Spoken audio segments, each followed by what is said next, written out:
Trump, no more bullshit. But what does it actually say there? Well, you just have to use a blue Sharpie.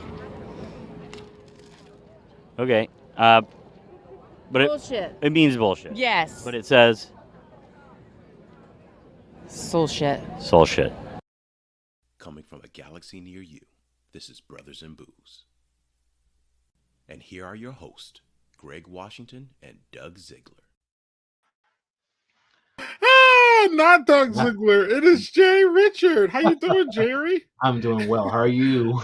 That's a bunch of soul shit there, Jerry. I'm not dealing with your soul shit tonight, Jerry. So, We're gonna stay in line, or we're gonna have a bunch of soul shit to deal with. So don't. hilarious. Yes.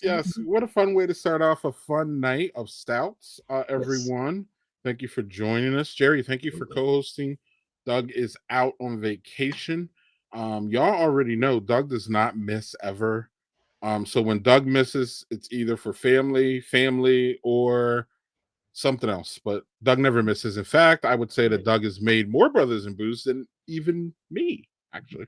And that's a fact. I'm pretty sure about that one. So what I'm also sure about is that you have some stout to share with us. I do. And so for the Stout show, I kick off one that I have not had. And this is, hopefully this will be in it. This is Still Souls.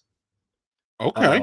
And Still Souls is a collaboration. It's basically Weathered Souls Stout aged in Still Austin whiskey barrels. So Still Austin, whiskey distillery based in Austin, Texas, and Weathered Souls based in San Antonio. So definitely looking forward to getting into this. It already looks wonderful. Well, through my blur, it's not giving you the love there, but oh, there it is. The barrel and flow glass. It looks really dark, deep and dark. I like the tan head, like everything that looks. Oh yes. Yeah. Any adjuncts in there? Or just a straight stout? Straight stout. All right. And okay, yeah. That barrel character. Nice. Wet. I mean, this is one of those things that I probably could even, and I have another can, I could probably sit on it and just see how it continues to change there. But I mean, it's a lot. It's whiskey, and I like the fact that it's just straight on, no other adjuncts, and that's what kind of attracted me to it. I said, okay, I'd love to try that, and this is really good. This is very good. Excellent. I also have something I never tried before either. I just went randomly to the liquor store today looking for the specialties, and we'll get into that a little bit. But I have a Kong's barrel aged imperial stout. I don't know. It was for $12. So it was, yeah. Okay. Like, okay. I've never heard of this brew before, and I didn't do my research, but they're out of Wisconsin Dells, which is about 20 minutes north of my house. Wisconsin Dells is a big touristy area here in Wisconsin. Gotcha. A lot of people from Chicago come up. It has like 25 indoor water parks or something really, really insane like that. But Kong's, I bet you Doug would love the can art going on here. I mean, it's not going to help. Yeah, it's a bunch of. It looks like actually, I think Matt Clark, one of our guests tonight, would love this because it looks like Rampage on the front. Huh. So Rod would like that shit too. But anyway, sounds very much like yours, Jerry. Strong barrel character, a little wet. I mean, it could probably use. I got 4 of them, so one of them will probably go into the cellar, and I'll probably give the other 2 away. It's a good one. We both started with barrel age, so I don't know if it goes downhill or uphill from here. I mean, we'll see what happens. I've got a few things in here, but we'll see how the night goes. Right. A lot of guests, so this will be fun. Excellent. Before we get to those crazy guys, or I almost called them clowns, but I better slow down on that. Let's talk a little bit about what you do on the sidelines here, Jerry. You have this, which is a podcast that I know I love. You want to talk a little bit about it? Modern Brews and Beats podcast started in 2019, and it was a way to talk beer and also talk music. So with each of our guests, we discuss beer. Now, what you'll see in the logo is hops, music, and also coffee beans. So we really kind of keep it open with brews because while beer is sort of the main conversation, we have no problem getting into coffee and people who roast coffee, and we'd love to have some other conversations with different companies around that, as well as people who do kombucha, tea, all those different things like that. So we love to have those conversations. And the music part is because music has always been close to me. And it's just another way to learn about our guests, right? So we can have some fun spin-off conversations getting into some music things. So that's Modern Brews and Beats podcast. And I do that with my co-host, Tony Dunn. I'm based in Dallas, Texas. He's based in Morrilton, Arkansas now. So always a fun time there. So, and Greg, we got to get you on the show soon just to have a Greg moment, because we had Doug on the show. Yeah. Because he listened and he said there was a house music show we had, and Tony was talking about Chicago house, and we said, okay, I have my own story, so that's when we started talking about it. But no worries. Yeah. we need to have a Greg moment and kind of get to know Greg here on the Modern Brews and Beats Mix. And we, especially talking music stuff, that we need to definitely have that conversation. What about this, Jerry? Jeff, yes. We do need to have Tony on here. In fact, I think that was something in the plans, but I have to check with Jeff. I mean, check with Tony, really, because Tony is a dad of 3, and so I know he's got a lot of things going on, and y'all definitely understand. So I would love to have Tony in the mix. Oh, absolutely! Look at that, Doug. Okay. Working on it. Working. All right. So there's your answer, Jeff. That's great. That's good. Good stuff. Yeah. No, man. Good. If Doug's been on, excellent, wonderful. Oh, I know because I heard it. But yeah. Anyway. Jerry, yes. Again, thanks for co-hosting this crazy time that we're about to have. So we are going to randomly pick someone to start with because I don't even know where to start. All these guys are my friends. They're all former guests, so y'all know who they are. Let's go with the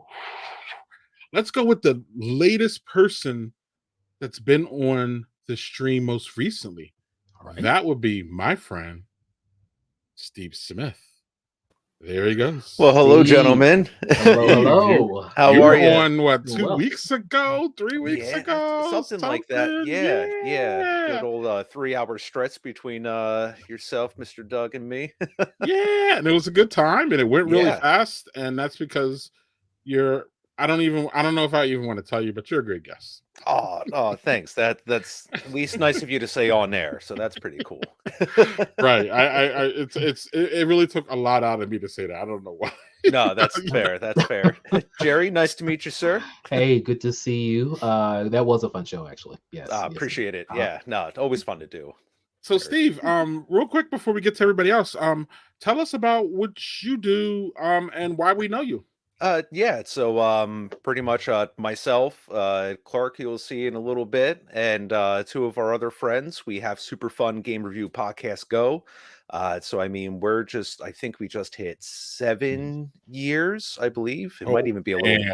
Yeah, it's been so it's been going, but so we do game reviews once a month. So we'll pick a game, maybe old, maybe something a little bit newer.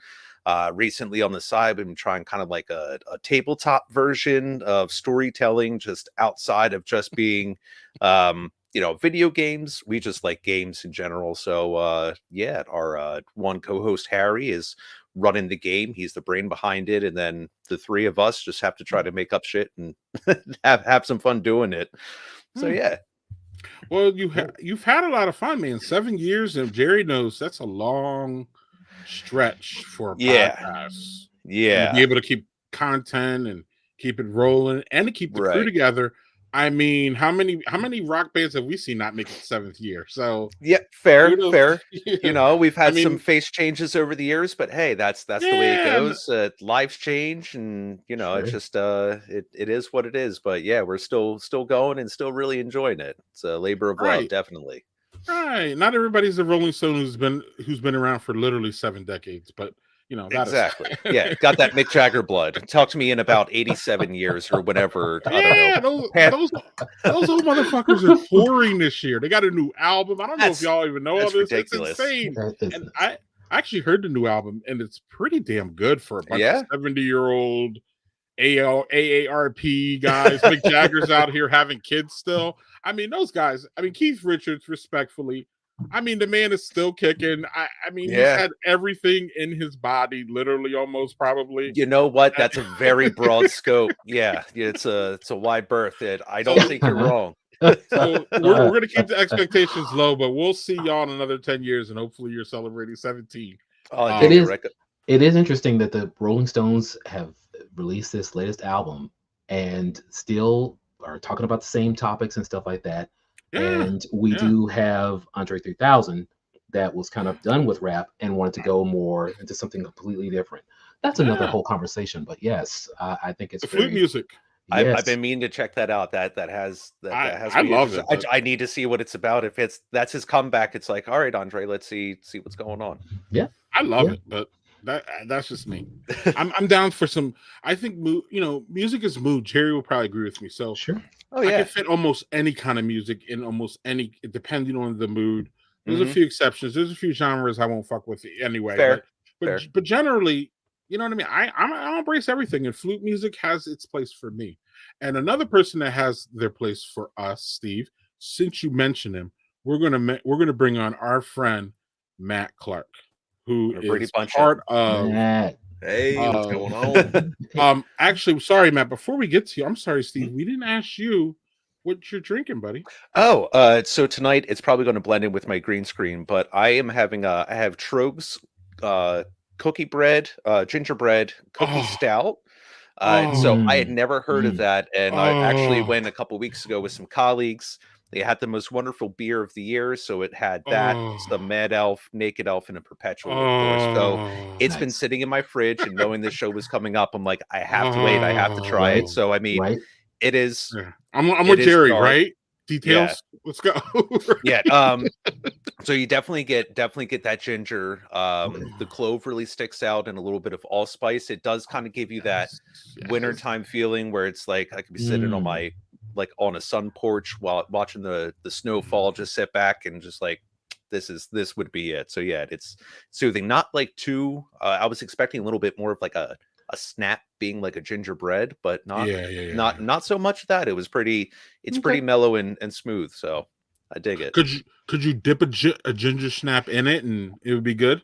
Actually, you know what? I don't think that'd be too bad of an idea. So just like for that extra little pop, yeah, I wouldn't be upset with that. I have 3 more in the fridge, so I have to get some, and I'll let you know. I will do that research just because you asked, because you're my friend. I love it. I love it. And just because I'll be like slobbering, like, oh my god, that's so good. Tell me about it. Like a 1-900 hotline. Tell me about the cookie. Do it again. So what y'all dip it slowly. What y'all may not remember about Matt Clark is that Matt Clark is a big IPA drinker, but also a big stout drinker. So this is right down his wheelhouse. So I'm really interested to see what Matt has in store for us this evening. So the Black Friday beer scene was basically started with the whole like Goose Island, Bourbon County. So I digging around in my little cellar cabinet that I have, and I pulled out some bourbon, Bourbon County, but it's from 2018. Nice. So we're gonna go with an old boy here, and I'm very excited to crack into this. I was gonna say, Jerry, I don't go into my cellar too much. It's true. You won't find that on Tavore's because it's not craft. So, but that is, I am very curious. Yes. Pre-pandy. That's a rarity. Wow. So Life on Tap, who we will see in a moment here, says 5 years. Does Matt, does that have a drink by date on like the one that I got today? Um, Because on the back of mine it says drink by 2028. I found that very interesting. Huh. And No. then that lines up with our friend just said down there, which is 5 years is a generally good spot. So very interesting. So no, Matt, mine that just is has the 5 years. bottled on September. Okay, and yours Okay. is 5 years. So you are Mhm. at that sweet spot. I don't know if you meant to do that or not, but we are all aligned here tonight. I love No, but it's super bourbony. Like the barrel is there. The second I cracked it open. So very excited to get into this. It's in a custom little glass. This is in a smoking device. You Bong. can't see it just like sitting here like this, you know. It looks like That's- a bong. You it looks like a bong. But it's a fast as fire. It's nice. It's nice. It could be bong water with that whole thing, and we wouldn't know it. You never Ooh. know. We'll find I out don't about know a why half you would. hour. I don't know why you would do that, but Yeah, no. It takes a No. minute, man. Wouldn't be my go-to drink of choice for tonight, especially. no. But what are the Um, tasty notes on that, my friend? It's very kind of, I want to say like coffee forward almost. I think the barrel and bourbon have like really settled in together to kind of make that kind of like coffee kind of like, I want to say like more earthy taste. Which I really like. Actually, there's almost no sweetness to it. It brought the stout forward a little bit more without the coffee and caramel notes that they are talking about here, because you're looking for vanilla, caramel, and smoke, and I'm not getting a lot of the smoke. I'm getting a lot more earthy kind of tones from it, but it is still very much very good. Mm-hmm. So So, it's cheers. good to hear. Good to hear that waiting 5 years is really really nice. That's excellent. I don't know, Clark, if before we get to our next guest, I don't know if you want to talk about or did Steve cover it, or if you have any things to say about your 7-year-old podcast. Oh, yeah, we've kept it going through the pandemic, and it's just a lot of fun. I get to see my friends every two weeks and review games and talk about video games, and A lot of life changes, man. People got married, people Yep. had kids, people Mhm. all kinds of different things are going on, and y'all kept it together. Yeah, I mean, I think my son was like 2 when we started. Oh, Something okay, about okay, that. Yeah. Yeah, okay, and okay. Yeah. and through all that stuff, been able to make almost every episode. I think I'm down maybe 5 to 10 that I've missed, including like our little offshoot ones. But yeah, it's been an absolute journey. It's been super fun. See what you did there. That's what I call marketing. But yeah, it's been a good time, and we definitely have continued to like evolve and try to improve and things like that. So it's been awesome. Yeah, excellent. JG says that Half Baked Brewery did a bong water IPA. Oh, I don't think yikes. they added bong water to it, y'all. I'm gonna go probably not. They're just like, this is super But dank. We should but I call it don't know if bong that's water. is that a good marketing or not, Jerry? Right. Because I don't know. I don't know. I don't know. No, I mean, I've seen the word dank in things and all kinds of things but bong water, I don't know. Yeah, I don't know. might be a stretch. You're hitting a very niche market. We're like, I drink a bong water IPA. Yeah, And I'm not good. even and I'm not even going to ask you guys how you know what bong water tastes like. We're just going to save that one. We're not going to go there. We'll leave that one.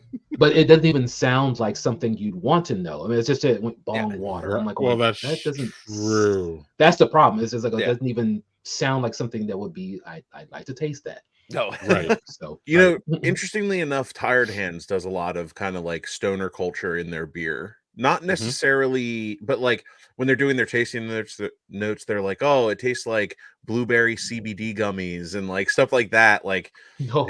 it's really interesting. And they have a restaurant I think it's in Center City-ish area. It's in Philly. and it's called Saint Owners. And if you remove the period from that, it's just Stoners. And they have a barley wine, which I actually really like, called Stoner Witch. Okay. Yeah. Wow. Kettle So they- House Brewery, fresh bong water. Fresh Bongmutter hemp pale ale. So it just gets used once, and then you dump it in for like the tiny little bit of flavor. Right. No. Yeah. No. That's interesting. No. No. I'll try So, anything once. Why not? I'm gonna say no to that, but I'm gonna say yes to our next guest, who is I'm not sure who we go with, guys. So we'll go with next on my list here, Rod J. BeerVentures. What's up? Wow. I'm finally in the house. I'm hanging back in the green room. I'm about to get some donuts. Yeah, our green room is not that great. Doug and I got to put more into it. You didn't get your care package? I did not get my care package. Oh, that ain't right. Come on. Yeah. No, It'd be great if and- you said that and then pulled up a donut. Yeah, right. And no Skittles without the blue ones taken out or whatever. Like, I don't know if you've heard that. But some people want Skittles with the red ones taken out. Why is guys how are you segregating Skittles? I don't know. That's what Mariah Carey wanted. So don't ask me. Go ask her. She got the number. Look, Mariah Carey can do what she wants because she got Absolutely. She got that #1 song that everybody loves. I don't know. That comes out every time this year. Oh, this time of year. No. I was like, wondering, is there a new Charts song? every year. It's charting this year. It's just insane. But anyway, Wasn't she like she was sued over like the Christmas thing or something? I think. right? Yeah, but She's gonna shake that shit off. Yeah, they didn't win. And I mean, it's great, right? I mean, to have a song that is played every year. Hey, talk about mailbox money. It's in there. So, yeah, royalty check, please. Keep it coming. It's the proof of her Right. success, really. Like Yeah, it's right. just proof. Like it's going to be It's just Christmas canon forever. Right. Forever. It's not. It's and who else is forever is Rod. You're forever, Rod. What's going on? Yeah, Rod. I'm the old guy, so I'm forever. All right. Fucked up way I to ain't gonna say it. argue that. Old man time Rod, is here. Yeah. tell us about what you're drinking, and also tell us about this. Rod J. BeerVentures. Oh, look at that logo. That is a fresh looking logo, I'll tell you that. So right now I'm actually drinking one that I picked up today that I didn't really mean to. I mean, I picked it up knowing what it was, but I didn't realize I needed to pick it up because I've had it before. But it was like 3 years ago when it came out. It is the Dragon's Milk Oh no. Reserve Oh no. oatmeal cookie, which I forgot I did a review on it. So there is a review on this on my channel. So now I'm just drinking it for fun. So stout with cinnamon, brown sugar, raisins. No, why? Vanilla and oats. It's not potato salad. It's not potato salad. With raisins in it. I mean, you can do, barley wines kind of have a raisin type feel. So they got it, it ferments it out. You're okay, Greg. You're okay. I was waiting for the food shaming, and y'all want to talk about it like right up front. It's different between beer and potato salad because potato salad, how it can go down. You know how it can go down. So we're going to talk about potato salad later. Actually, that's a serious. That's a serious event. That's a serious thing. You can't not be messing up the potato salad. Yeah, we all know this. Okay. Yeah. Right. And I get. I mean, we do know the best way to mess up. I mean, the best way to to avoid messing it up is to not have it. But that's another You start seeing those old women around talking. They talking about potato salad. Like, who made the potato salad? Because there ain't something right about it. So yeah, you don't want to. Well, you tried Betsy's? No, she's. If there's raisins in it, we know who made the damn potato salad. But anyway, though, Rod, what's the tasty notes on that one? I know you said you got one out. You got a review out there on Rod J. Yeah, this one I did like Tell a few years ago. Yeah. Oh, so you cellared that for 2 years is what you're saying? No. I bought this today, but forgot I had done a review on it 2 years. I mean, when I see a new Dragon's Milk, that's one of the few beers. It's like just buy the 4-pack. You just buy it and just don't even care. It's like, and I got it. I was like, I looked at it later when I got home. I'm like, oh shit, I did a review and it's like 3 years ago. It hasn't been out for the last 3 years. So it's got a smooth creaminess to it. It's got a nice feel to it. You get the vanilla coming through. Not as much of the bourbon effect, so to speak. You don't get a lot of the woodiness, but that creamy underbody that you get to the beer, You do get a little bit of that dark fruit type thing from the raisins, and it's a nice one. You can just sit back and chill. This 11% ABV, you would not think it's 11% as you're drinking it. So know your tolerance, because it will sneak up on you. Some of you guys, I know, not saying you guys here on the panel, but some of you guys watching might be a little lightweight. Know what you can handle, because I don't want you to get up out of that seat and then fall down and bust your ass. You gotta know what you can. 11% though, yo. Oh, this is Rod's fault. Son of a. This is. I mean, I started with a 10 with the triple, so I'm on 11 now. We know we're gonna see where we go through. I still got some other stuff higher than that. So big boy beers. Pull up the big boy pants. Let's rock it out, dog. All right, Rod. Quick. You want to say quick? Oh, I'm sorry. No, good. I said it for Jerry, former DJ in the 90s. Love to get on your show at some point. Talk some music, some beer, by the way. So you mentioned house. We were like doing all the house stuff in the early 90s. Absolutely. So I'm with you on that too. So just saying, throwing that out there. Rod, you were an old DJ? I was a former DJ. I was listed as one of the top radio DJs in college in the Gavin Report. If you know what the Gavin Report is from the college DJs back in the day, I was listed as one of the top ones back in the 90s. That's awesome.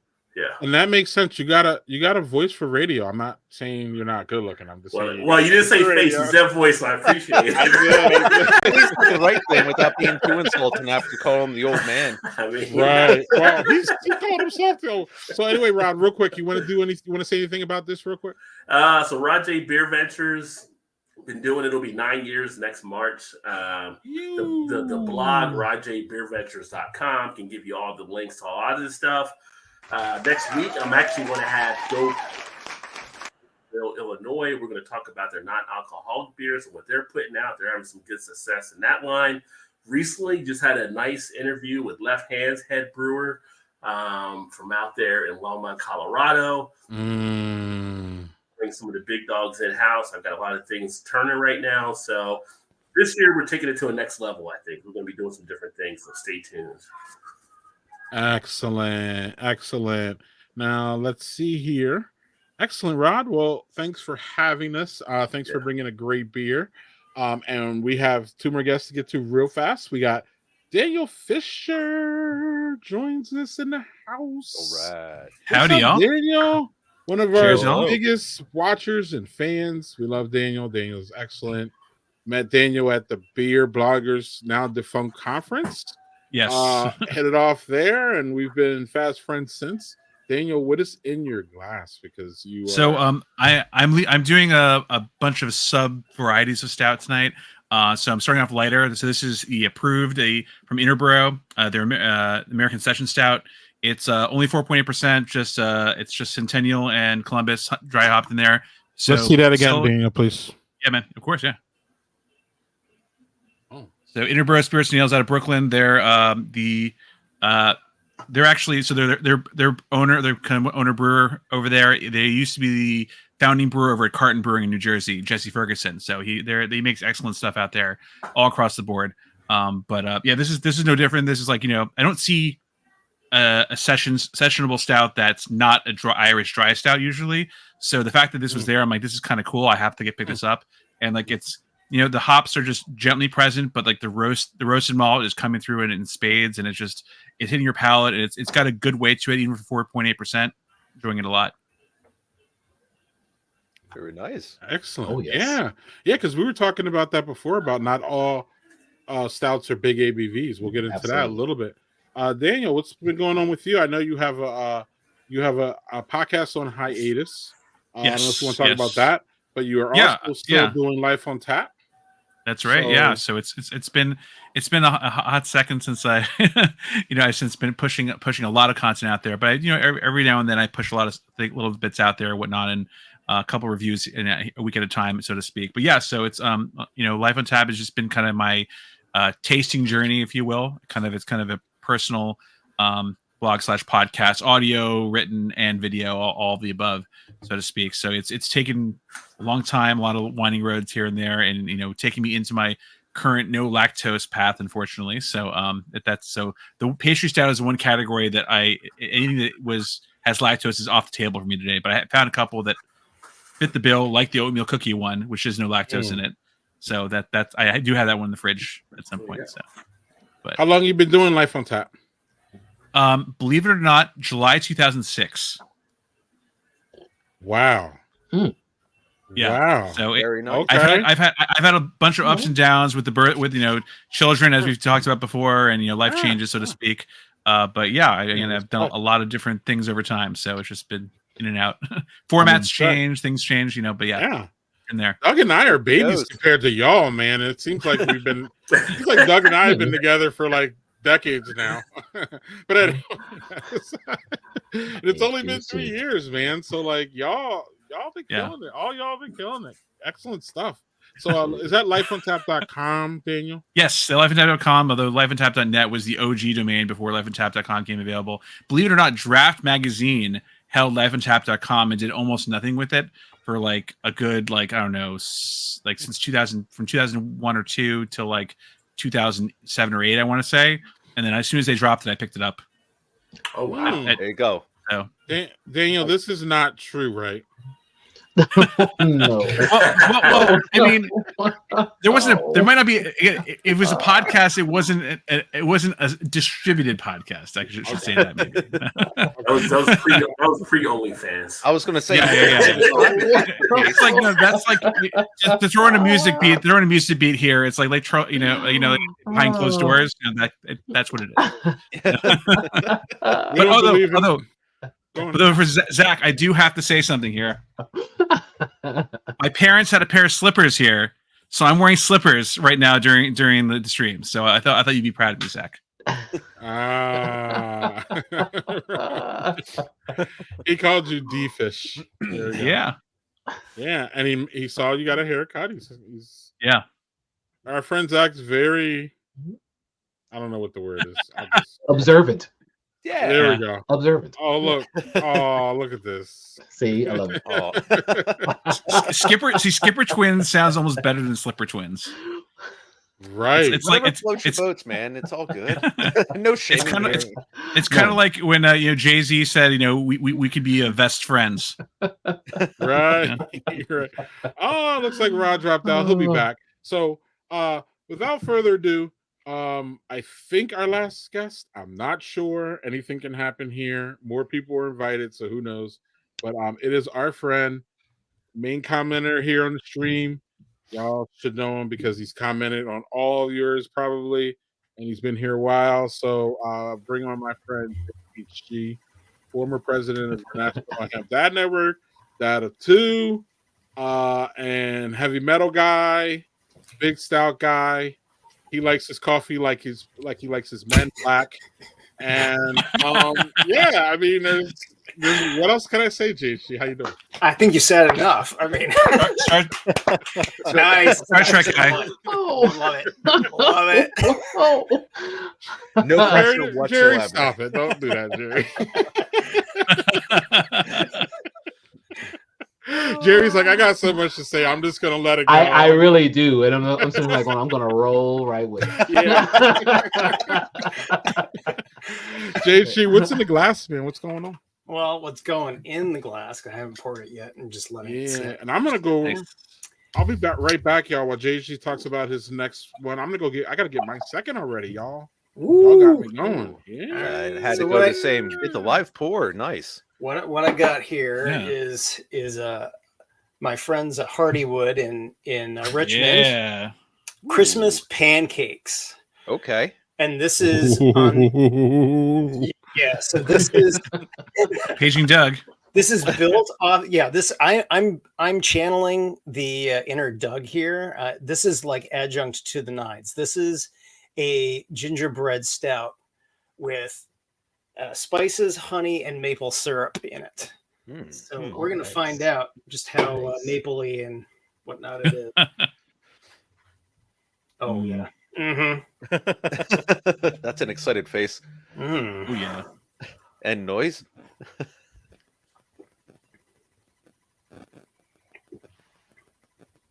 Oh. Mm-hmm. Yeah. That gingerbread is right on the nose. And it hits you on the tongue, and then the maple syrup and the spices, they all kind of blend in right after, and all goes down nice, smooth, like wonderful combination of flavor there. Very nice. So I think this whole stream we're going to be batting down fake news. So JHG, I'm not sure. I'm not sure if we can. I mean, I am near DC, so Well, I don't. And then here's more. I'm not sure what the hell.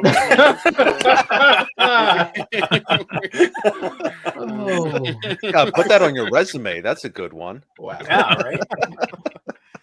That is, Steve. I never thought of that. Excellent, excellent. Ah, Rod is yes. back, y'all. Having a little technical difficulties. But Yeah, I he's think back the here. censor, There he is. the censor didn't like my joke or something. I don't know. I went down right after OnlyFans. I was gone. He's on to us. It's gonna be one of those nights. The FBI agent was just like, disconnect, mute. So before That's we too get into Stouts, y'all, I'm gonna introduce this one, which is Wolf. I'm not sure if y'all familiar, and it looks like Daniel's familiar with Wolf. Wolf is Three Sheeps here. Three Sheeps is one of the better breweries here in Wisconsin. They are in Sheboygan, right on the lake, up between Milwaukee and Green Bay. They have probably the second best barrel age program in the state, besides Central Waters, which I'm sure that y'all hear about. New Glarus, I know y'all all know about New Glarus, but one of the things that New Glarus doesn't really do in excess is barrel aged beers. They have a few, but they don't. So New Glarus is kind of out on that. Lakefront, y'all know Lakefront. They have some good ones, but they generally don't put a lot into their barrel aged programs. Where Central Waters and Three Sheeps really, really do a great job. So this is Wolf, y'all. This can here cost me $11, so I thought that was interesting. But this is, this little can. Yeah, it's Yeah, exactly. how your wallet makes. Wow. How much was that one? $10.99 For a 12-ounce can? Okay. for this whole thing was $12.99. So I found that interesting. We'll get into the prices of what y'all see in the stout soon, because we had a little conversation in pre-production, and I was just blown away by some of your answers, especially Clark. Jesus Christ, Clark. So this is really a wolf in 11 George Washington's clothings at this point. So there you go. There you go. Now, I didn't really blink twice at the $11 because I know what quality that Three Sheeps brings. If I didn't have that feeling before, I may have passed on this one. But this one here is a Doug special, y'all. It's pecans, coconut, and vanilla. All right. How I define a Doug special is it has to have at least 3 adjuncts, 3 and higher. That's what Doug likes. Right. That's so fair. Doug, I know Doug's watching. I'm representing Doug. Look at that. Actually, Doug is commented here. Our last comment. Cheers, Doug. Absolutely. Cheers. Drive safe. Safe travels. All right, y'all. So the pecans are prominent. I'm not getting much coconut, a little bit. I'm not a big coconut person, but I bought this because it said the 3 adjuncts like enabled the coconut to kind of be overshadowed. I can't do the coconut bomb ones, y'all. I just can't. I mean, I can have a little bit of sip, but it's just not my thing. But the vanilla really shines here. I don't even know if I would want to. I don't even know if I would want to age this one, because I don't know. I wouldn't want any of it to fall out. If that makes sense. Gotcha. Sometimes that vanilla will fall out. You Right. know what I mean? So this is one I was like, oh, I'm going to buy this and I'm just going to drink this one and it'll be good. If I get an inclination, I'll just head back to the liquor store tomorrow and grab some. But I don't even think I want to fuck with that, actually. This is really, really fun. And I don't think it's barrel aged. So let me check here. If it's barrel aged, I'm not tasting much of the barrel. Okay. No, it's barrel aged. I'm not tasting much of the barrel, and I like that because sometimes you don't want to taste the barrel, but sometimes, like Jerry, I think Jerry's one said, his was big barrel. And sometimes you want that, but sometimes you want to really be able to taste the adjuncts. So this is a good one. This is is everybody here? Yeah. We're here. Oh yeah. Okay, cool. Yeah, People all dropping off and out. I So think yeah, Greg good was one. moving for a second, and Greg got worried. We all just like, wait a minute. Right. It's like, shit, I can't see him. Let me put Freaking on him my out a glasses. little bit. Yeah. And this first one went down really fast. So when I fuck up here, it'll be the next time. So but yeah, good times with this one. I'm gonna finish this one for sure. Shout out. Worth $11? Nah, probably. How about that? Probably. Probably. So, All right. real quick, y'all. I kind of want this to be like, a sharing of what we're drinking and how we love our stouts. But I also kind of wanted to be a little info for folks who don't really know the full range of stouts. So, real quick here, we have the types of different stouts. I probably have missed some, but we got American, we got barrel aged, we got coffee, we got dry. Generally, as Daniel says, usually those are like the Irish dry ones. Like Guinness is the best one that I can say for this one. We got oatmeal, which we've had 2 oatmeal stouts now. I don't know if any of y'all ever fuck with oyster stouts. Those are really interesting. Pastry stouts, Russian Imperial are amazing. Sweet. I think you could just do Imperial too. I know Daniel can't do the sweet milk ones, the lactose, but I passed on a sweet one today because I was just not into that. But so there's a wide range of different stouts, y'all. And that's one of the best things about this style is that it does have a baseline of what we like, but you can just go so many different ways. I mean, we had gingerbread, we had raisin, we had what was mine? Coconut pecan. We had Clark pulling something out from 5 years ago. I mean, it's just all over the place. Madness. Yeah, and I'm not even going to. Y'all know my name is Daddy Porter. I'm not even really going to touch about how porters are basically stouts. We're not even going to go there. So I mean, we can. I'm just going to mention stouts are porters. Because they come from the porter, not porter stouts. Right. And the porter style, in my opinion, and that's why I don't want to go down this rabbit hole. I mean, we can, but the porter style kind of been overshadowed by the stout. But I think it's because one of it is because stouts are just so porters can be wide range, but you could throw almost anything at a stout. And especially if a stout's kind of bad. You could just add like 7 adjuncts, sell it to Doug, and he'll buy like the whole fucking batch. So like, well, what's up, Clark? You had a question? Look at that face. No, I got something to say. So I have made a discovery on my 5-year-old beer. The bottom part, I don't know if anyone was paying attention as I sipped it and then spit it immediately back into my my glass. It was chunky. It was absolutely just chunky at the bottom. Yeah. But again, yeast? Yeah, it had to be something.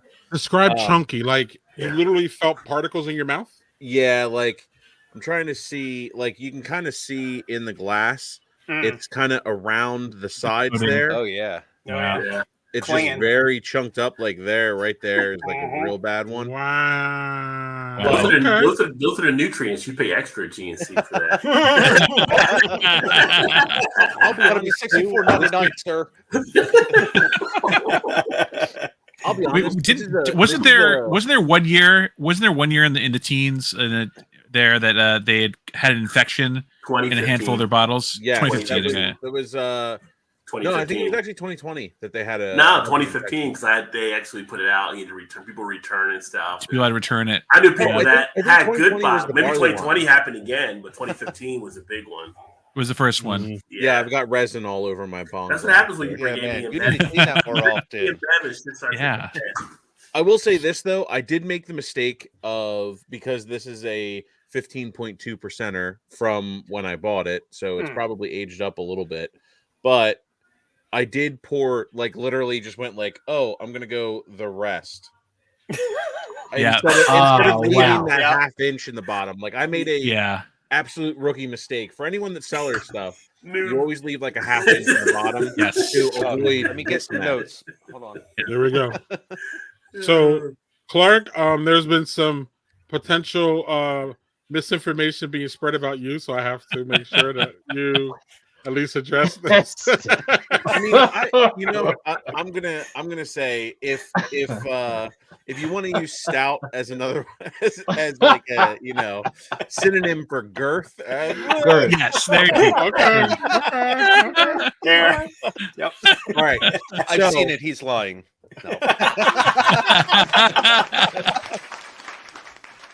No. So I'm gonna have to go to my second beer because I'm done myself, obviously. Darn it. Sure. Good you had another glass ready at least. Yes, yes. I had a second glass. I knew because I'm actually switching it up a little bit. I am going to go, and this is again when I was going to my cellar. I decided, oh, I saw like the 2018, and Steve, you'll remember this one. I still have the other sticky monkey from when you and I reviewed Duck Dynasty together. No kidding. Oh Yes. my god. Nice. So a 2018 Firestone sticky monkey barrel-aged quad. That thing made the game enjoyable. That was about Yes, it. yes, it That- did. 'Cause That There and you the go. other dozen Absolute beers. ass. Yeah, it was terrible. John Duke. John How Duke, I old have is my that? stuff. This is How also old is- another. This is another 5-year. Well, 2018. Yeah. Wow. Cellar life. That's Firestone, what- nice. Yeah. Yeah. Very nice, man. That not awkward moment when you don't have to leave the house. You can just go downstairs, Absolutely. just grab from the shelf. Yeah, Absolutely. yeah. That's the nice thing. I'm starting to learn about this. Like, Yeah. and also while I was digging in there, I remembered that I have a. I don't know how much of you guys are wine drinkers, but I have a 2015 as well in there, just aging. It's Nice. from EIEIO. Oh, What is you it? A still por- have your- what is it? A Oh port? wow. Yeah. Okay. Is it a port? Yeah. Oh wow. No, it's No. a Pinot. Yeah. Pinot Noir. Yep. Yeah. Yep. I got a Yeah. port that I got to open that I have literally been cellaring for 20 years. Ooh. Wow. Wow. Nice. Ooh, I That's have awesome. I have an Amarone from 2001. I got to open. Yeah. And wow. I'm gonna do this And I on also camera. I have a shot noof. Oh, there you go. There's a pour. Oh man. Man. Oh, that Mm. looks Like, brilliant. oh, look at that. No, it's Look at that. go ahead, look at it. Gather it on top. Okay. Now, y'all, a quad is not a stout, but we don't care. No. Nobody cares. Dude, Sticky Monkey Nope. is just one of At this those legendary Firestone beers. Nobody you know, like, cares. you Nobody can't go cares. wrong with it. So Yeah, we're going non-stout now? We're going non-stout? Absolutely. I mean, yeah. we're- So I went non-stout for this. I remember drinking this with Steve, and we were both absolutely blown away. And it was in 2018. I had just like, I think I was actually looking for some Bourbon County, and I happened upon these. Like, there were 2 of these left. I picked one up, and I was like, Steve, you and I are drinking this so that we can get through Duck Dynasty and have some laughs. It's And then- fun. It definitely worked. Yeah. Oh, yeah. It definitely did. Mark, you remember how much that was? That might have been like $15. Yeah, I believe that. Yeah, like Child's play. nothing Child's super, play. yeah, nothing super crazy. 2018. Compared to the $20 to $25 heady toppers that are being sold in New York City at one point, you know. Right. So yeah. Right. You know what's funny? Like, I see some of the Firestone beers at spots. They're like 10, 12 or whatever. I went to New Jersey in August to visit my mom for her birthday, and I have my spots up there to hit. I walked into one liquor stores, $6 a bottle. Same thing, you would have been 12 everywhere else. I was like, so I grabbed 2. Like, what did anybody else do? They grab a couple. You know, Yeah, it's 2 for right. 1. Right? Yeah. So, Why not? Yeah. Right. Yeah, but Totally. it's just like crazy. You go to different spots and you find these different things out there. So Right. that's why I tell Little people it's always gems. good to have a few stores in your inventory. Don't just go with the first one. Have a few because you know when Sure. people are doing different things. Price Sure. Yep. I have my like local bottle shop that I always go to. It's in Hatfield. It's like they're popular around here with like the beer nerds, but that's it. They're not like on a main strip somewhere where there's like a lot of foot traffic. Like, you have to know that this beer distributor also has a little bottle shop next to it. There's a really big popular brewery here called Imprint in Hatfield, and you hear about like their smoogies and stuff like that. They're like kind of innovating with like the sours and things like that. Well, I walked into the bottle shop, and they were just having a tasting before they actually opened up. So I had like a bunch of their like first homebrewed beers that they were getting ready to sell, just Nice. by walking upstairs, introducing myself, talking to everybody. It was a great time. But it was, just to happen to walk into my favorite bottle shop, and there it was. Man. That's awesome. Excellent. Any quick taste of this before we move on? Matt? So real quick, and this was Dragon's Milk's always kept under my solo steps. Great place to keep beer. Have we nailed down, Steve, why you think tonight? Why is Steve so pink? Because it gets room. Because I actually have like some lights with this green screen to get some good lighting, and that's actually probably why I get so pink. Not to mention, I did already finish my first one. I'm about halfway through my second, but I didn't want to interrupt everybody else. I know, but I have something to sip on. Same here, man. No I worries. hear you. No worries. No worries. Damn you slow drinkers. Damn them. I'm moving on.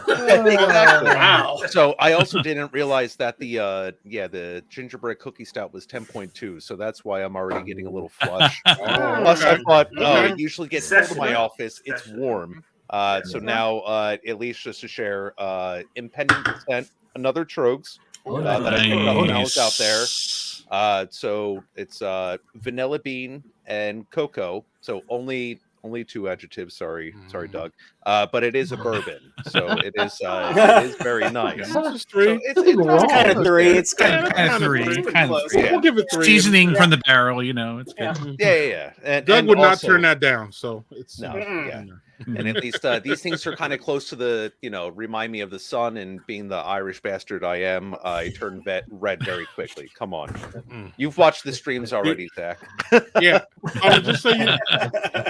Just so you know, we don't have to answer Zach. It's not mandatory. Okay? No, you know what? No. It's a personal challenge, Zach. I feel obligated. He's like in all of our streams. He's almost like funny. a movie. It's always funny. He's the troll. Yeah. He's the troll. And just wait for the potential upcoming live stream that might be happening. Like yes, he's going to be co-hosting. Yeah. Oh. Look at everybody's reaction. Like, no, it's going to be a wild ride. It's going to be a wild ride. It's going to be wild. It's going to be a day. Wild ride. I volunteered not to host and not to even be on screen. We'll see how this all works. This is the next one. I'm about to crack that open next. Okay, Rod, hold on a sec. Clark, I'm sorry, Steve, your tasty notes, and then we'll get back to Clark's tasty notes, and then I got a question for y'all. Yeah. So you definitely get some of like the bourbon barrel. It's not like super overwhelming, but I think just having some of the cocoa, not cacao, and with the vanilla bean really kind of helps take some of that that barrel bite away a little bit, or at least just being so like overpowering. Yeah, vanilla's good like that. Vanilla's really good like that.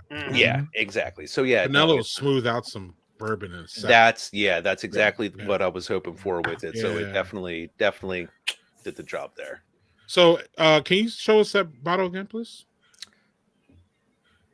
And that's Trogs stout right there. And then they just threw in some cocoa nibs and did some jazz with it and threw in a barrel. And, okay, good, man. Good. Trogs is good shit, man. I love them. I love Trogs. I know they're good people too. That's always helpful. Yeah. Instead of other people, but we're not going to go there. Yeah. We're not even going to go there. But Clark, we will go there. Clark, what was up with that quad? Did it taste like you remember it, or did it have any aging qualities, good or bad? I remember this being almost sickeningly sweet when I had it originally. It's super sweet. They make it with candy sugar, so you're expecting that. Mm-hmm. This has mellowed out, and it is like you can kind of taste like the true kind of quad body there without the sickening sweetness. I'm really enjoying it. Like it's kind of mellowed out a little bit. Like you can almost see through, not see through it, but it's not as dark as it was when I remember pouring it before, and it's lightened up a bit. Nice. It's lightened up a bit. The candy, the sugar isn't at the forefront anymore. It's much more mellow, and it allows you to kind of taste a little bit more of what the back end of the beer is made of, and it's actually really, it's a lot more enjoyable than when we had it before. And I liked it before, but it wasn't something that I could sit down and have two glasses of. I'm going to be forced to have 2 glasses of this right now, and I'm a-okay with it. Like, 100%. Oh no, poor you. Although my Scottishness is showing up in my face because I looked over and I was like, I'm red as hell. Like I am super red. Welcome to the club, motherfucker. Yeah, you just told the troll. You just gave the troll fuel. Good luck with that. Fire up, troll. We'll meet him on the battlefield. So, Rod, what's going on over there, Rod? Yeah. So, yeah, I don't have to worry about the whole. I don't have to worry about the whole turning pink or anything. So that kind of works in my favor. I don't know, Rod. Check your cheeks, man. I'm starting to see it a little bit. I don't have to worry about the little rosy, man. Little color. So I'm actually cracking open one from First State Brewing out of Delaware. If you're familiar with them, no. This is one they actually just launched. A lot of talk was around it. It's a critical assets. 15% ABV because 10 is low session for me, so I got to step it up a little bit. Yeah, you got to step it up. Yeah. Right. So it's funny because Steve mentioned cocoa. I actually have cacao. Oh, you have cacao. I have cacao.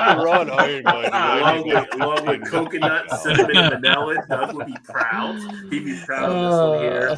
Cool thing about their cans, right? So, Greg, if you pull that up, like on the backside. Greg's not even paying attention right now. Like I said, we work for Greg. He never pays attention to us. Come on, producer. Right. So you can see how they actually give you some of the different note type stuff there. Yeah, they give I like give you a that. lot of good information on their cans. Hell yeah. Pretty cool. Hell yeah. Fantastic. When you go to Dark chocolate, coconut, vanilla. Yeah. So it gives you all the idea. And it tells you all the different malts and things like that. Trying to get my light on it. But yeah. And JHG, I mean, correct me wrong. This is actually a good layout for the label, correct? Absolutely. Yeah, The designer in me is very happy. Yeah, so like the malt, they tell Very you, they give you like 5 dots on it, 5 out of 5. Yep. So you know it's going to be maltiness. The hops are 1 out of 5, so you know it's going to be low bitterness. Yeast is 1 out of 5, so you're not getting a yeasty feel. IBU 50, SRM 56, so that most people don't understand that. They give you the pH at 4.2. Hops, they tell you it's going to be the nugget, the grains. They give you the grains. Yeah. So they give you all the information you could possibly want here. So if you are that science, Neil Tyson kind of geek, whatever, you can get that kind of stuff off of it too with the pH. Nice. You don't remember chemistry, right? 10th grade. So so you have all that stuff there, and it gives you all the other stuff they put into it. So the cool thing is I don't see natural flavors, which no one has ever explained what natural flavors actually means, but you see it on beer stuff all the time. Like, what is the natural flavor? Nobody knows. They just slap it on a can and move it down the line. So look here at the beer. The head kind of settled on it a little bit. Nice roastiness, nice creaminess to the body. Oh, that is good. That is really good. Vanilla, the coconut comes in on the back end, which is real nice. Subtle or assertive? No, subtle, creamy. Nice. Put your feet up, got a velvety type feel to it. All right. It's like, just sit back and chill with this type of beer. I mean, this is just... Well, 15. Yeah. 15%. Wow. Yeah. You're not getting much of the tongue prickle and stuff. I mean, this is the level I live on, boys. I live on this level, so it's kind of like okay. That's just how I Hey, roll. Rod, Fine. you know what's your distribution footprint right now? For state, how's their distribution footprint right now? They're out of Delaware, so Delaware, Maryland. They get them in New Jersey. I know they get them in Pennsylvania, I believe, too. Okay. I'm not sure how much farther south or north they go, but they're a pretty good, decent brewery. So I'd love to see them get more distribution. But Do they hit DC? They gotta hit DC. They probably hit DC too. Yeah. Wow. I would say that. I would think so. Yeah. Rod, name of the brewery again? First State Brewing. First State because First State Brewing. Delaware's the State. first state. Look at that. Sign the Constitution, right? See, you remember social studies. You remember all that stuff there. Vaguely.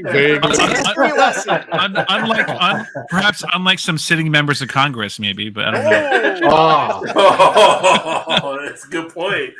Yeah. We're not going down that rabbit hole. No. I know. I'm just dipping my toe in the water. That's it. A sting through the stout. I love it when they say, why are we helping Puerto Rico? We should help America first. Like, that Puerto Rico is considered part of America, right? Like, just saying. But geography says, shut up, geography. Well, we had a former president that barely knew that, so whatever. Anyway, Daniel, I see right now. Daniel, you got your second. Yeah, so I'm finishing it up right now. But speaking of, some styles that Greg had up on his slide before, one of them happened to be oyster stout, and I don't see these very often, so I had to pick this one up as well.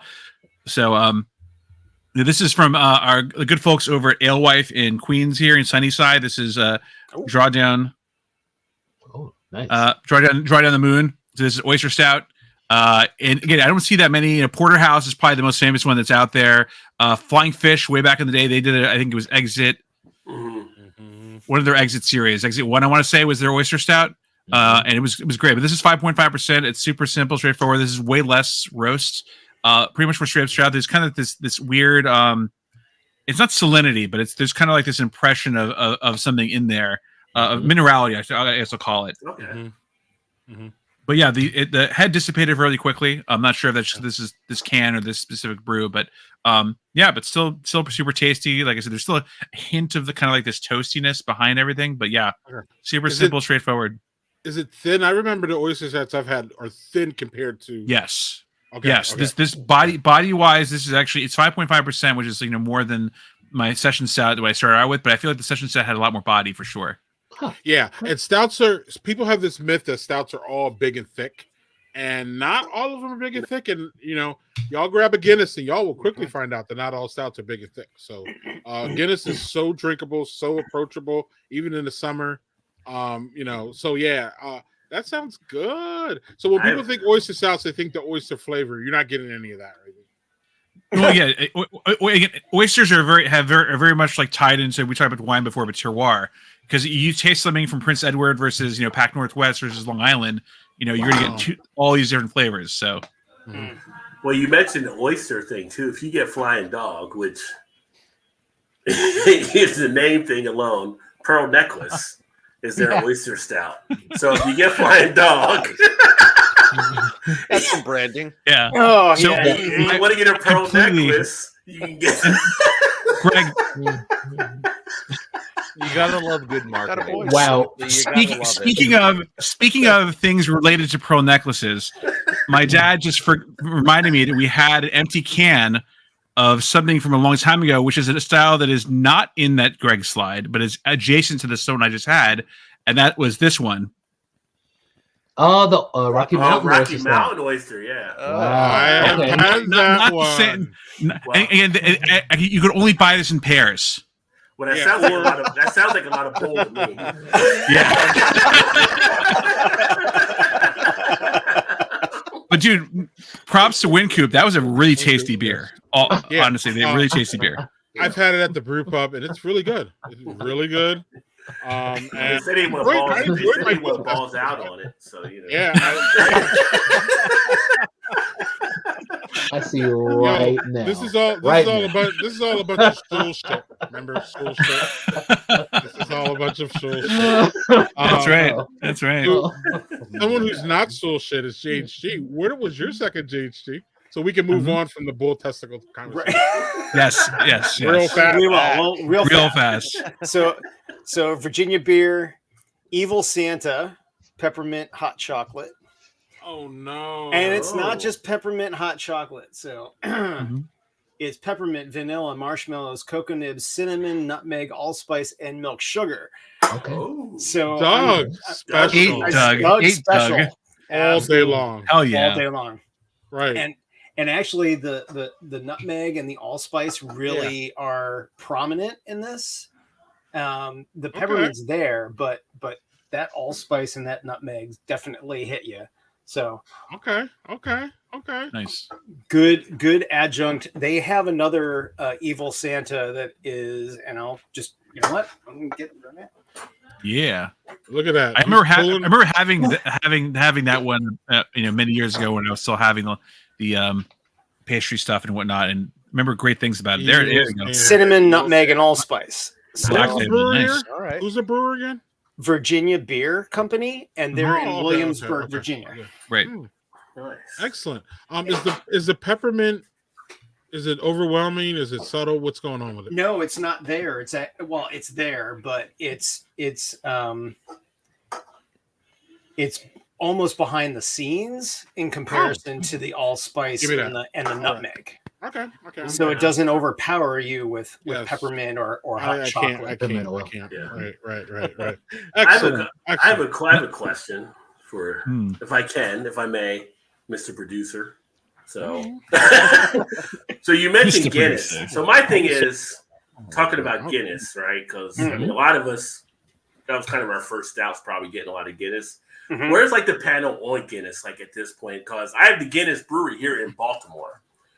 For me, like the Guinness regular stout, the Guinness draft, the Guinness extra, like I can't do those anymore.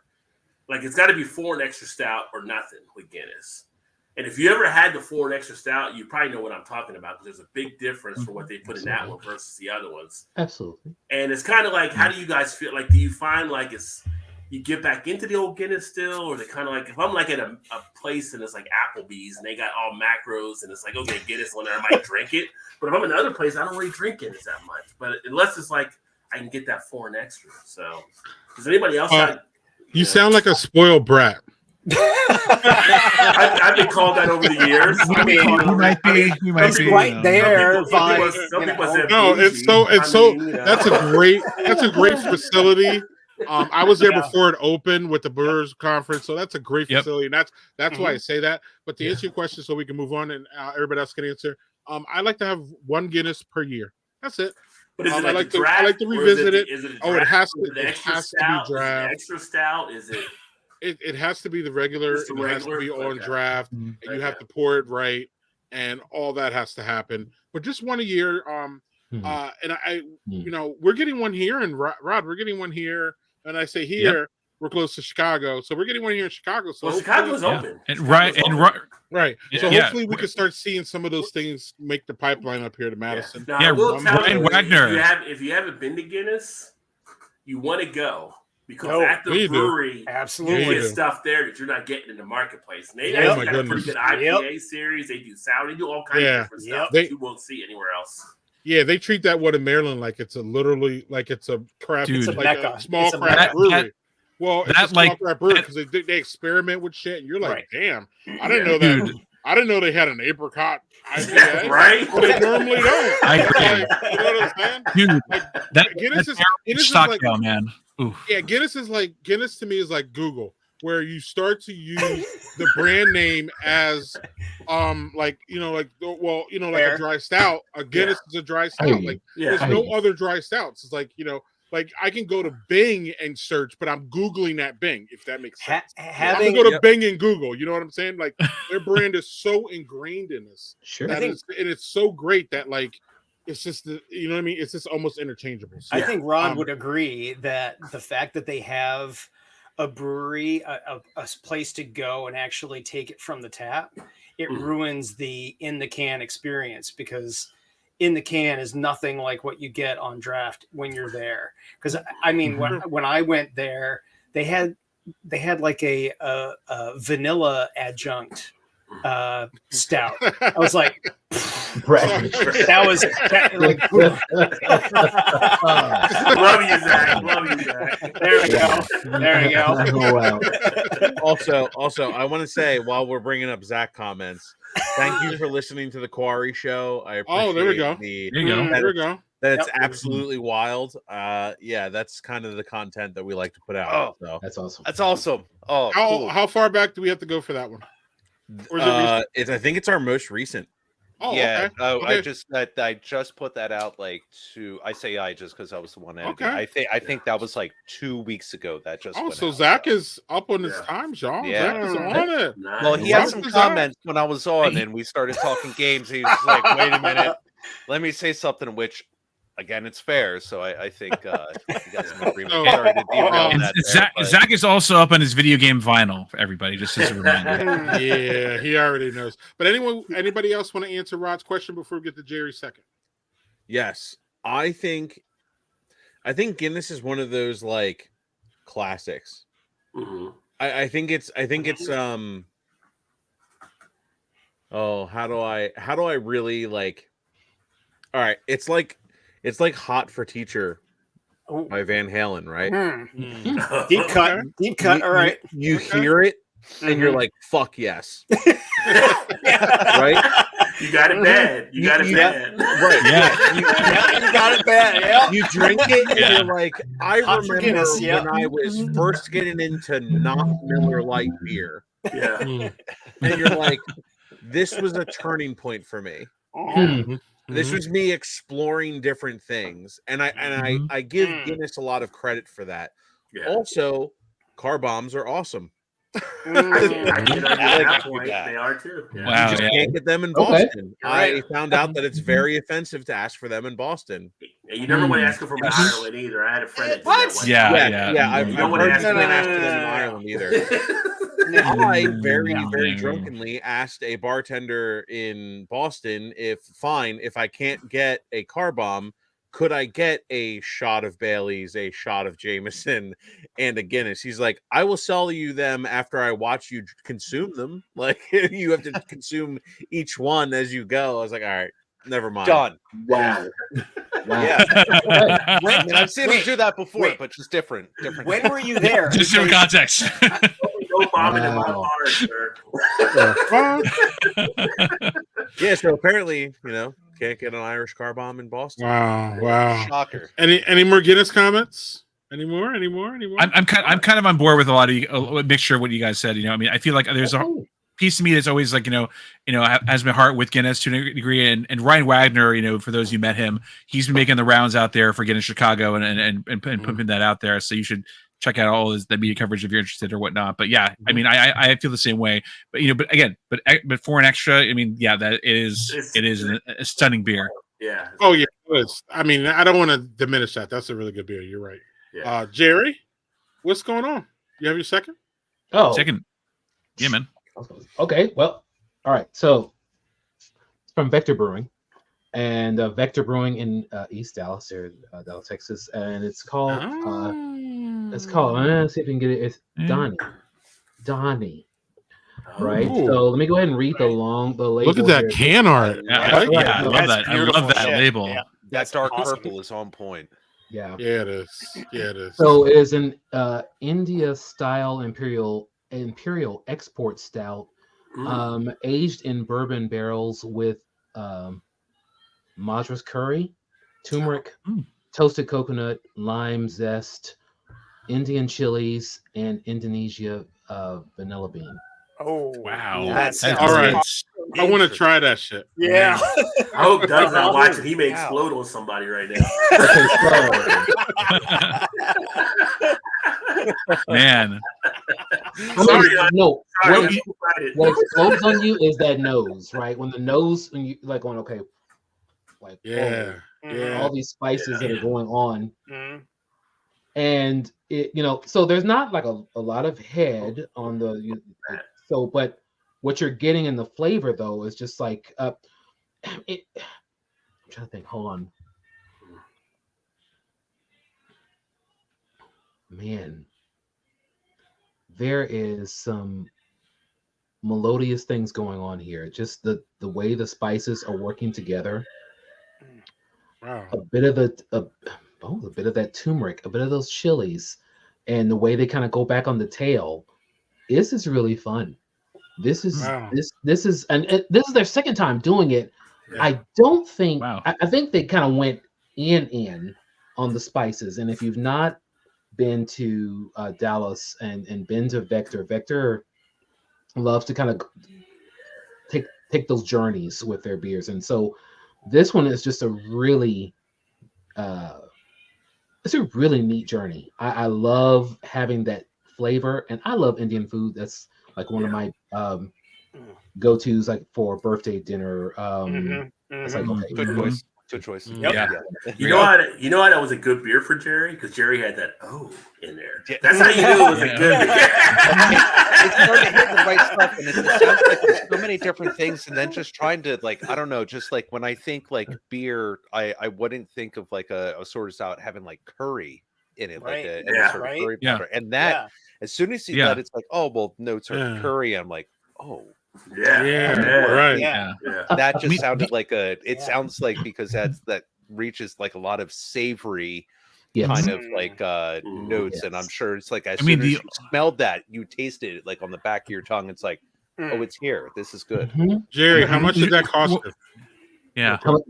Oh, Yeah. this was 10. This can. For one can. For one can? Uh-huh. Wow. One Okay. All right. For something like that, Yeah. you know that Yeah. Yeah, makes well, sense. Again, those Special. Indonesian vanilla can't be cheap. Yeah, right, Absolutely. right. Especially Absolutely. nowadays. Yeah, Yep. yeah. No, absolutely. And so they did very well, and I think it's well blended. And so the other one I had before was 10. This is 11%. So, but Right. it's So, good. Did anyone else here have a Ballast Point pre-Constellation and now pre being Yes. independent again? They did a beer called Indra Canindra, I believe it was called. It was a curry expert stout. I don't know if anyone else had that. I've never had that. I had one, yeah. heard about it, but I'd never had it. I'd heard Okay, about it a 'cause lot, but never. that was like borderline like way too spicy. Like not quite ghost pepper beer level spicy, but just below that maybe. So it was like I had an 8-ounce pour, and it was about all I could have. But this sounds like more melodious, like you were saying. So I mean, I think that's just Yes. sounds way more up most of our alleys. I think I would say. And Yeah. Jeff put the word up there. You know, Texas is a huge state, but Well, there you go. In fact, the Texas Brewers, the Texas Craft Brewers Cup is coming up again in February. So this is where they won their award for. Vector's just doing some fun things. So just having some fun stuff going on. Well, for Jerry, I'll say my in-laws are in Dallas. They're in Fort Worth. So if I get down there, we hanging out. That's all I'm saying. Let's do it. We hanging out. Let's do it. I mean, because I know a lot of people know of a few things in Texas. You know, Yeah. they may have heard of like Martin House or I've been something. to Three Sons. That's the only one I've really been to. As a Jester brewery. King. Yeah. And Jester King, like in Austin, Yeah. or you know, a few other places. It's like I get it, but I mean, Shiner. Shiner, of course, you know, and so I mean that's cool. I just love to Weathered Souls. I mean, of course, Weather Soul, San Antonio. Yeah. You know, but in fact, it was funny you mentioned that because like so my other beer wasn't necessarily going to be a stout if we went into something else, but we've just had our first Black is Beautiful, Okay. volume 2, and that was actually Nice. so that's a collab between Oak Cliff Brewing and Smittix Brewing. Okay. So that just dropped. FedEx. Just dropped. Excellent. So let's do this. Jeff says Fort Worth has some good breweries. I know Jerry knows that. So let's do a little bit of what do they call it? Lightning round?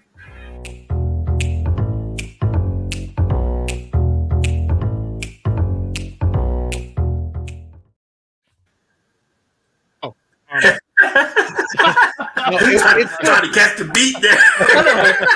His segue music is always so great. You put that back on? What he does, and this always I was goes like back going, to, okay. all right, yeah. There's a play that's going to be happening. Okay. I'm waiting for Frank Sinatra to take the stage with that music. Welcome scouting with me, Dave. I'll smack you. No, Frank, it's 2023. Cut it out. So Jerry, what is your favorite stout style and why? Favorite stout style. And I don't know. We're not going to be all technical beer geeky. Yeah. We're just going to kind of go by this. But if you think of something else. So favorite stout style will be anything with coffee, but then you got to understand that coffee is a favorite. You know how some people have pet peeves. I have a little love with coffee. So coffee can be coffee stout. I love coffee stouts. I love coffee porters. I love coffee IPAs, coffee blondes. You know, so coffee is something that is, if that's on the package, I will probably be quicker to give that a try than just about anything else as far as a adjunct of something. Excellent. Clark? For me, it's barrel aged. Give me anything that's been barrel aged. I know it brings the ABV up, but I like to I seek out barrel aged bottles to like crack open with my friends. I think this is the first barrel aged thing that I've ever drank by myself. You son of a bitch. And I'm definitely paying for it a little bit. I definitely I just had to excuse myself to go to the bathroom, and I stood up and was like, whoa. But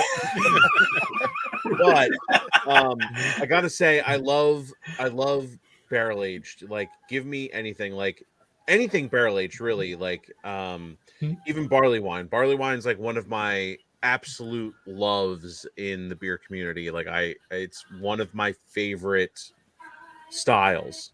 And you know, just I think it comes from just liking bourbon and liking scotch as much as I do. It's just that give me that weird spicy sweetness out of a barrel. Excellent. Although when Matt said that, as far as him, going to the restroom and he's like, "Whoa," I don't know why the song "I Didn't Know My Own Strengths" came into my head. But yes, Like a Black Rob, like, whoa.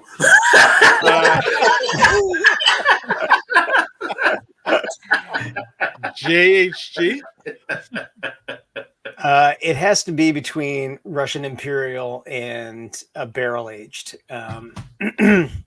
Much for the same reasons. The high ABV, that note of bourbon, and there's something nice about just getting hit by that stout.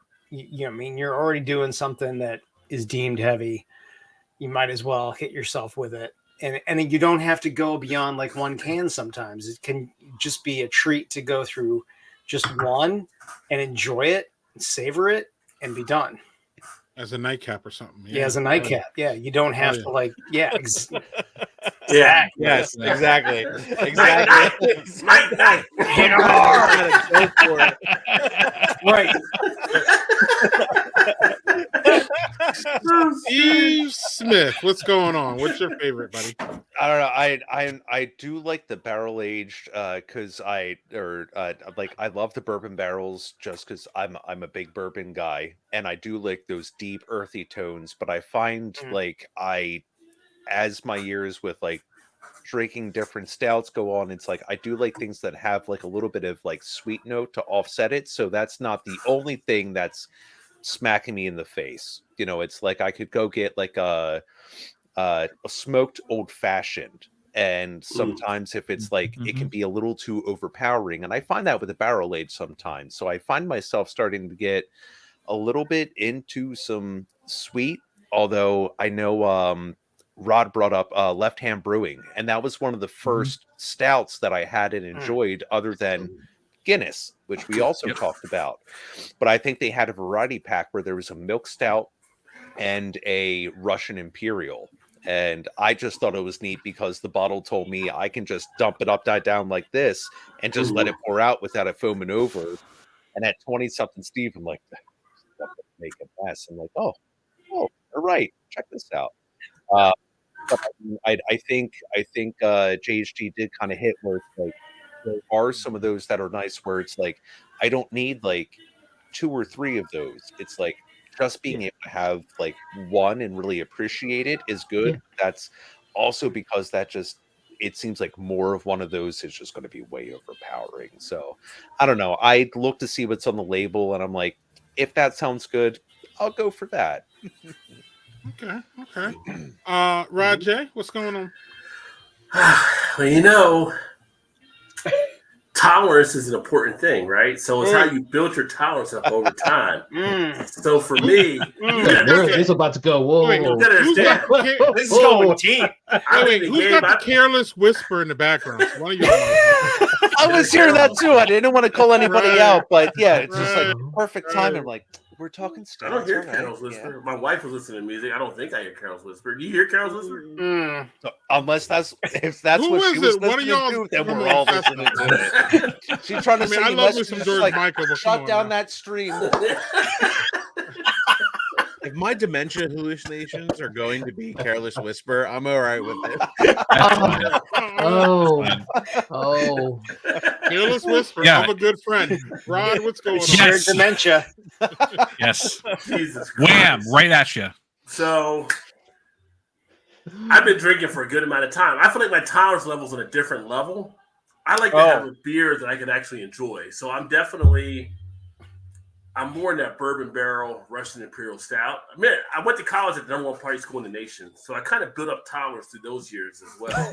So, I've had a 10% triple IPA before we did the show, 11%, 15, and I'm still like finding my groove, right? So ramping. I'm a big beer kind of guy. I used to drink the Rogue 22 ounce. Like people say, you share that with a friend. Like I don't need a friend. But Rod, there are no friends in beer. What do you do to cleanse your palate? I mean, your palate sounds like it would be like mega blown by the time you're like all the big. What do you do to cleanse your palate? What do you? I mean, at times if I'm doing like reviews and stuff like that, I'll drink water in between to kind of cleanse the palate off. But if I'm just like here chilling, like we're doing tonight, cranberry juice. I can just drink and I still pick up the flavors. I still pick up the nice tones of the one I had here. I can still grab another one and still. I mean, it's just like I'm like a shark. Once I start moving in the water, I'm good to go. It's when I stop that I run into issues. Right. So it's just when you started. It's when you started getting into the higher VBs. I thought sure you were gonna say I'm gonna swig this little Utopia. I'm like going, oh wait a minute. You know what? Wait a minute. I feel like one of my all buddies come together and hold on. I did a live stream. My buddy Todd did a live stream. I mean, he knocked out a Utopia bottle himself one night. And I feel like I could do the same. It's just like if you're in that mood and you're just going. It's just like I could. When I went to WVU, we were number one price school in the nation. We moved to Ohio. I tried to buy Everclear. They said we don't sell Everclear because it's too strong in alcohol. How the hell was alcohol too strong? I didn't know. I didn't understand. I had to go to Kentucky. Kentucky's like, yeah, we'll sell Everclear because we do moonshine and shit over here. So, that's where I was. My alcohol was over in Kentucky. So it gets stronger. Don't tell me anymore. Yeah. Like someone tells you alcohol is too strong, I'm like, what?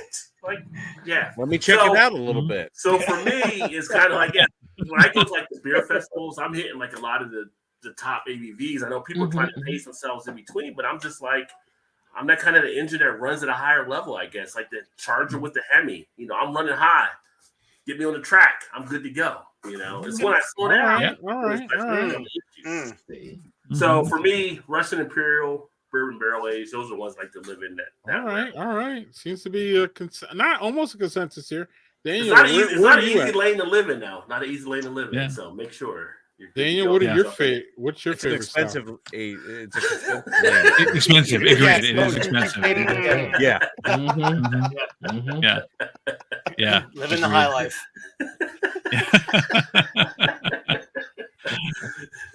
Yeah. But I'm with a lot of you. I'm with a lot of y'all. I mean, I do have Old Rasputin was another one of those OGs back in the day. That I oh gosh, he's posting Russian now. But Old Rasputin was like one of the OGs from back in the day. So. And again, I do have a soft spot. I do have a soft spot for that. So Russian Imperial is definitely up there for me. Russian Imperial, okay. I'd say Russian Imperial most likely, yeah. All right, and I'm the last to answer the question, and I'm gonna buck the trend here, and I'm gonna say dry Irish stouts. I literally love those. What I like about them though is like, really, it's about bucking the trend on stouts. That is the style that no one really expects when you put it in front of them. Everybody expects dark beers to be big, bad, and many of them are higher ABV, bigger drinkers, and you can literally sit down and drink. You can make them sessionable. You can drink them all day. You can drink Dennis, in my opinion, all day, and that's what I like about that. It bucks the trend. It's different. It's a dark beer, but it still gives you that roastiness that you look for. It gives you that full flavor. It's a little thin, but I'm fine with that. When going in. So I'm going to say dry Irish stouts because they're just fun and they're really respectfully, man. It's harder to find one of those outside of Guinness. It's true. Anywhere as opposed to walking in. You can find your pastry stouts anywhere now. You can find Russian Imperials are a little bit you got to look for those a little bit. Sometimes they go off a little bit hard, but and also those big Imperials come out on Black Friday. Pretty much now it's a standard. So, if you don't see them, you can be like, all right, I'm going to wait for Black Friday. And y'all can go get your TVs and trample over with some Nikes and Yeezys. A lot of beer. See, it's funny because, Steve had talked about having the milk stouts, and he talked about left hand. One of my favorite milk stouts is from Wiseacre and Get Up to Get Down. And that's a coffee stout that's like 5%. Yeah. And it Bring it. is just Oh. easy breezy. I mean, Bring like it. I can Yeah. every time I see it, I Dude, can knock that breakfast out. beer, I mean, man. Bring it. absolutely. Bring it. That's Bring it. good. Bring it. Has anybody had like the Conor McGregor stout yet that he launched to kind of go No. against No. Guinness? I'm just curious if anybody What- has seen that. What out is it? there What is yet. what is his called again? Shit, I know you're going to ask me No, that. I I picked think up it's called glass chin. I was gonna. I think it's called Glass glass chin. Glass- It's called Glass like chin. the knock the Because- fuck out. I'm like, No, Or- I picked or up it might one be called ICAP out real quick. Foraged. that's it. It's Conor McGregor's Forged. So that's his stout. Oh that no, he kinda I have launched. that in the fridge downstairs. I saw it. I'm like, I don't know who the hell makes this. I'm like, I'll bring it up. Whatever. It was Okay. like $250. So I'm like, I'll pick it up. Okay. Whatever. It's fine. Well, he's like the latest like- celebrity to get into the alcohol game, right? So I'm kind of curious if anybody had it just to know what your feelings were. 'Cause I know, haven't 'cause, had like, it yet. Yeah. Yeah, it's like the tagline is like, oh yeah, like we're not dabbling here. We're coming for everybody, Yeah. or something. It was like the tagline or something like that. I'm like, okay, now that makes a lot of sense now. Yeah. Yeah, I tried his whiskey, and that if his beer is like that, then no thanks. I'm good. Yeah, I did Whiskey, too. I didn't know not. Proper he had a 12 was whiskey. never on my radar. It wasn't gonna happen. I had to give No. it a shot, and then I tried it, and I'm like, no, I have better ones to go to. Thank you. Yes.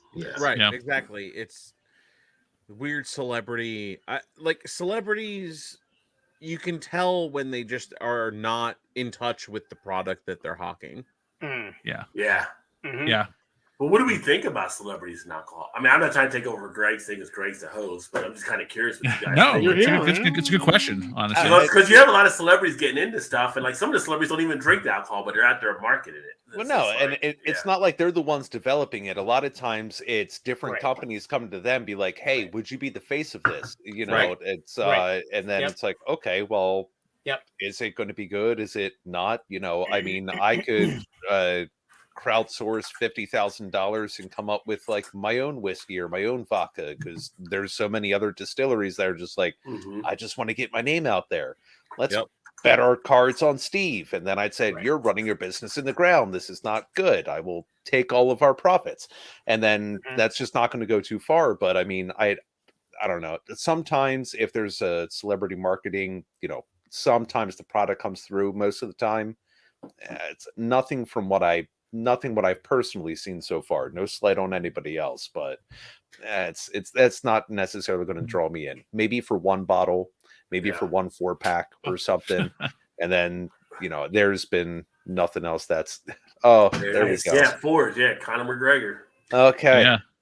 Nice. Yeah. I'd like to ask somebody else in the industry what they think of it. So yeah, when we went to a bachelor party in Austin, Steve and I, for our friend Harry, and we met up with Jay, who is the vintner for EIEIO. He's the owner, vintner, and he was one of the coolest people that I have ever had the experience of meeting. He sent us all probably $150 worth of wine. Just mailed it to all of our houses. He's like, give me your email addresses, give me your addresses. But he was passionate. He loved what he did. He wasn't absolutely loved it. Yeah, that's the big difference. Yeah, I did it for the not to trample over you, but yeah, I asked him because one of my favorite actors, Kyle MacLachlan from Twin Peaks, there you go. also an Oregon-based vintner. And I was like, well, what do you think of him? And he was like, he's one of the very few celebrities that is actually very hands-on with his product, Chased by Bear wine. And he was like, I can appreciate that. I respect it. He's like, it doesn't matter what I actually think about the actual wine. What he does is what I do. And that kind of stuff, like, if you're going to really have ownership over a product like that, that's what I like. I don't want your name and likeness. I don't want your nil. Right. I want you to be a part of the company that I'm supporting. Well, see, that's by buying your product. That's exactly like Jensen Ackles, who was an actor on Supernatural, but he's also he's the owner and like one of the brewers. Their family business beer in Dripping Springs here in Texas. And so it's a family business. And so that really, he is really a part of it. He's not just lending his name to something. He's really in the mix. Yeah. And I like that. Yeah. Like take an interest in what you're actually attaching your name to. Yeah, right. for sure. And if, Well, and if Kelsey you don't, Grammer you in end up upstate like- New York now. He's got his thing now. Exactly. You His end up beer. like Conor Mhm. McGregor, though. What does he have? Oh, proper 12 is basically Jameson. Like, like it's just But it's not. Wannabe. yeah, wannabe. it's wannabe. It doesn't taste as good. Well, that's the thing is like you got to be involved, is like, and not just being that face of the company, right? Exactly. So it's kind of like, Yeah. are you really involved in it, or are they just using it for marketing employees? So What's I mean, I the haven't brand? tried it yet. I think of Ryan Which one? Reynolds and Aviation Gin. yeah, That's what I Good think of, example. Good example. yeah. right? I mean, thoroughly involved, obviously. I mean, anything Mhm. that he gets involved in, he's 100% in it. So Sure. Yeah. you know that he's had that, you know that he's enjoyed it, and he's selling what he believes in. Right. So good gin. I haven't tried it yet. Yeah. I've just seen the. I haven't commercials, tried it but- either. I would be Okay. interested to try it. I've had it in a cocktail before, but I haven't had it straight. So Well, I mean, Gotcha. he is Deadpool, so I'm on board. Anyway, yeah, so. same. Not Green Lantern. Not Green Lantern. No. No, not Deadpool, Green Lantern. no. No, remember, never. Green Lantern was killed. He was killed. Now remember, he's, Right, he's he's gone. What's up, Rod? Cheers, fellas. Cheers, I had a DD. Stone. Yeah, cheers. Chocovesa. I missed that beer. I miss, That is Black a tea. fantastic stout. I actually have some of that at my local spot here. It's always a good one, Mexican stout to pick up. If you like a little bit of spice, a little bit of a chili type flavor to it, In a little fact, chili it's- backing. It Great makes beer a that Stone great does. Stone gets knocked ingredient many to times. chili. If you Mhm. make chili, that's a great ingredient to chili. So yeah. Oh, yeah? that's Oh, a- Yes. really? Mhm. Yeah. Oh, Yeah. Yeah, I haven't. I Yeah. usually make. Sounds I'll awesome. make beer chili, and I use different beers, but I've not used that. That's a good idea. Maybe look at my next beer chili. Yeah. Shout out to my good friend Sarah, who she not only she used it in chili, she used it in brownies, and I was like, Yeah. Ooh, let's Ooh. go. Yeah. Let's Good go. call. Yes, please. So yeah, Sarah. It's Yes. funny you mentioned chili. I actually owe my mother-in-law. So I have a beer chili formula that I actually do. So my mother-in-law was here last year, and I made beer chili. They came up here this past year. Mhm. I never got a chance to make it, and they were like looking forward to me making the beer chili. And I had my nephew up, and all kind of. She kind of talked it all up. So next time up here, I got to give her some of the beer chili type love. But I make a mean batch of beer chili. I'm just saying. I know what beer's put in it. I need to shut up. I'm But getting that, hungry. but that coconut. You're making me hungry, man. I'm not in the city right now. I can't have a late night bodega burger tonight. You know? Daniel's gonna order something up real quick. If you ever want to see it, I have a video. I have I'm a not in the video- city. I'm not in the city though. I can't do I that. have a video on the channel with the beer chili being made. Just saying. If you ever want to see it. Excellent. Yeah. JHG, what are you drinking? Yeah. All right. So this is Pinnacle of Insanity. As I said, that could be the next cover art for Guns N' Roses. It could. Hell yeah. Very Absolutely. easily. Very easily. A main reason why I got this beer. But this is a very simple stout. This is cherry vanilla bourbon barrel aged stout ale. Okay. And Nice. when I poured it, I immediately smelled the cherry. Immediately. It just came right out of the Wow. glass. But when I drink it, it like Nice glass. Yeah. That's a nice one. Yeah. Show that glass. It's pretty. That's pretty cool. Lift it up higher so we can see the bottom of it. I like the. Yeah, that's a nice There's one. them down there. Yeah. Nice. Love it. Nice. Started from the bottom. Now we here. it's from a little it's a little Fuck out, Rod. There we go. there you go. Just saying. Just saying. You know. Oh, missed you, man. If I'm gonna get copyrighted, it better not be over fucking Drake. Anyway, go on, JC. Sorry, JC. Oh, you're good. You're good. I'm sorry, man. You're good. You're good. Oh god. Anyway, JC, go on. My bad. So the stout itself is really well balanced. Like you do not get hit with you think cherry, and we've Yeah. talked about cherry before on this stream. Mhm. You do not get hit with a lot of cherry. It is a very good balance of cherry and vanilla, and that bourbon. It all kind of rounds out really, really nicely. So it hits your palate. It's not harsh. It's nice and smooth.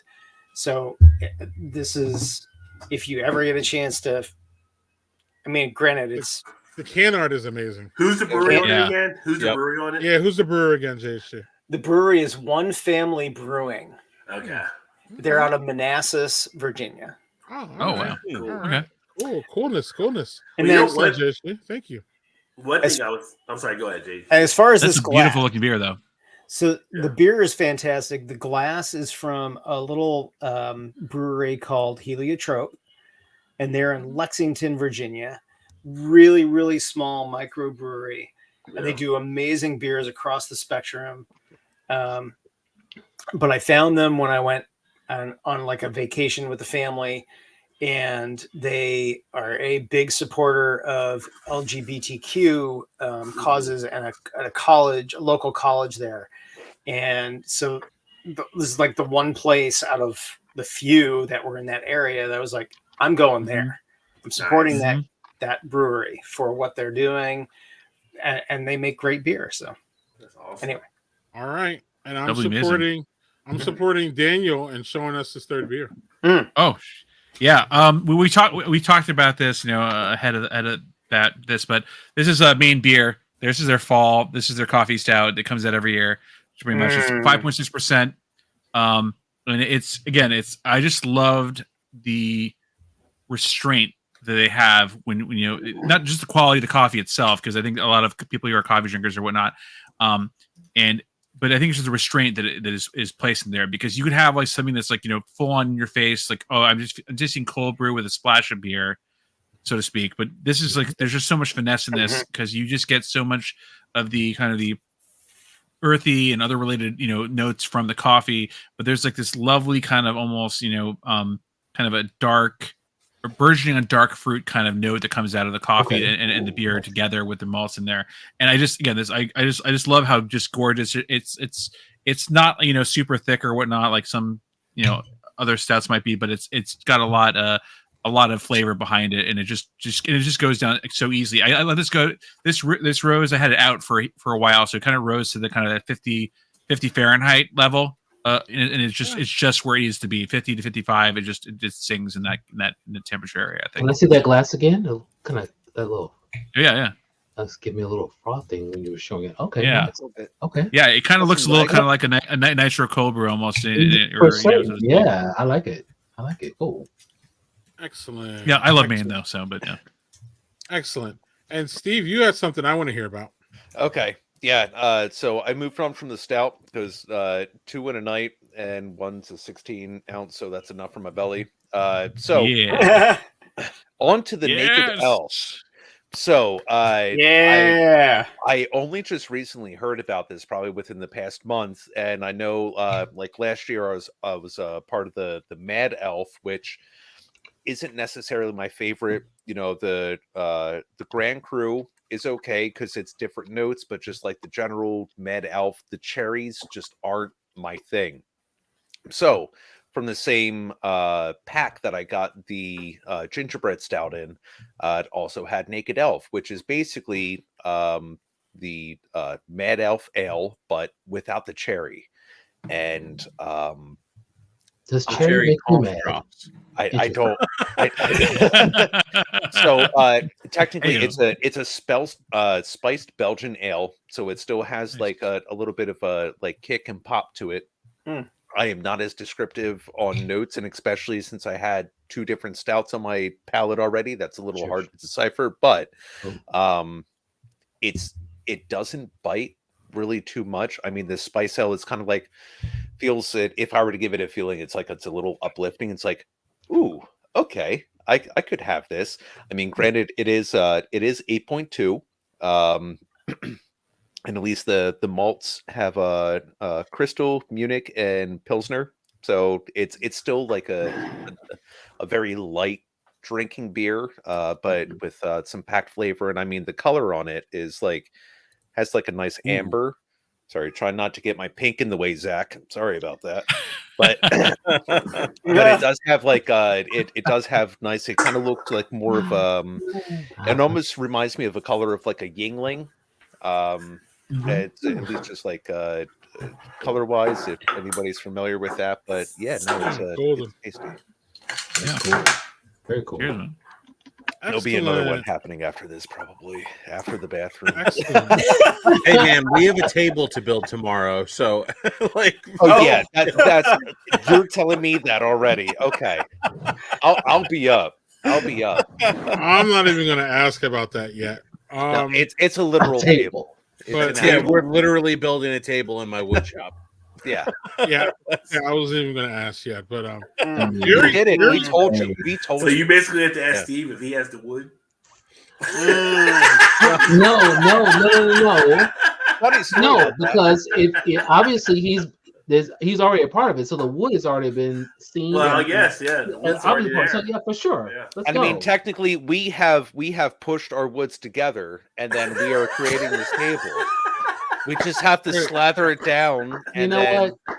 Cheers Rod, cheers It needs a good varnish. A little bit. We have to Cheers to really what you join really the have to, planks you know, together. you have Gotta to buff sand it the a wood. lot. Gotta sand Yeah. the wood. You down. gotta buff it.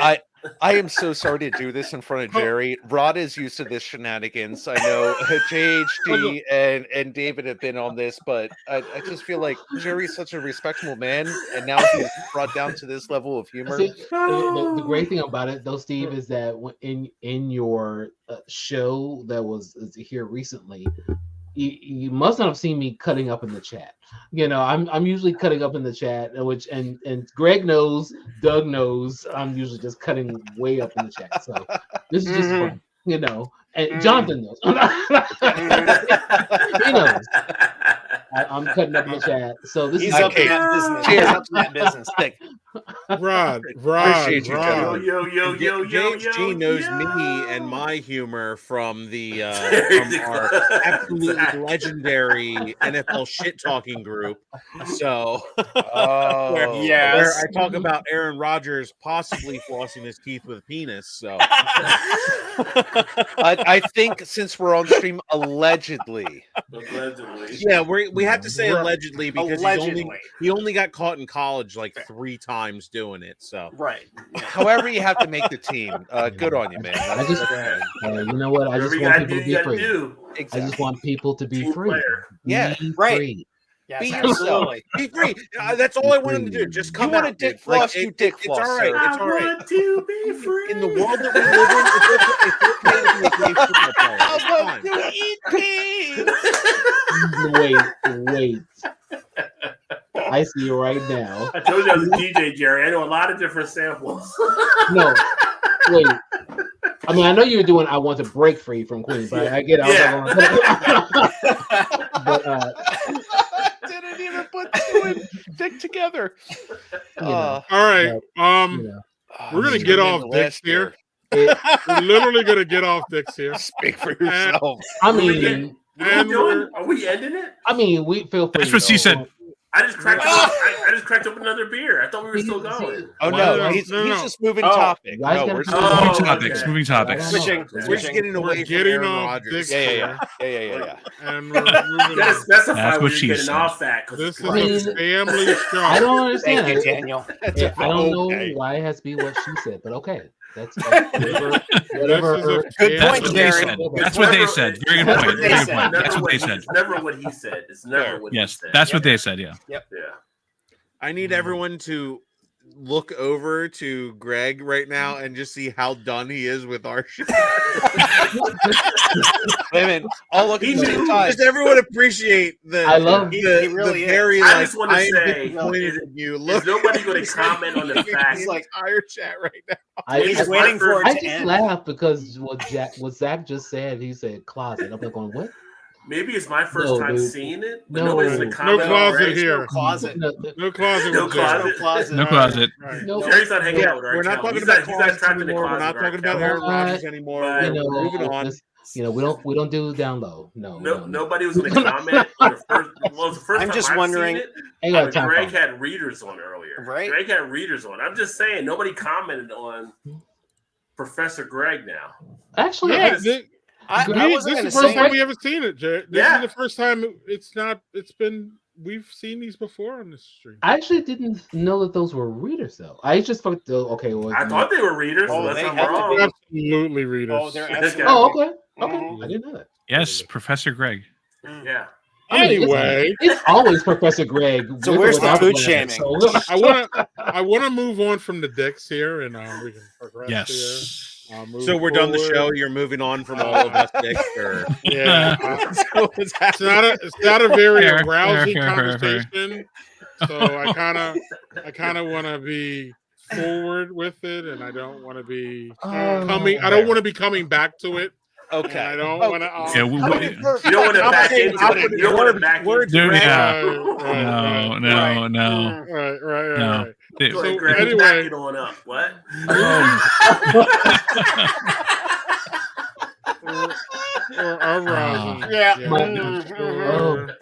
This conversation is getting the shaft. Understood. Yeah. Right. Getting the staff. Yes. Right. Is it stout? It's actually, though? I mean, it's really becoming flaccid at this point, so I kind of want to move on. Yes. So my Rod, innocence in all of this. Yes, sir. Before all this dick talk, I saw something in your background that really intrigued me. Can you put your beer on that blue thing there? The spinner. What the hell is going on with this? That's the spinner when I do my videos, so people can see it in the background as it spins around. It's like the old school Wheel of Fortune back in the day when you watch it with your grandma.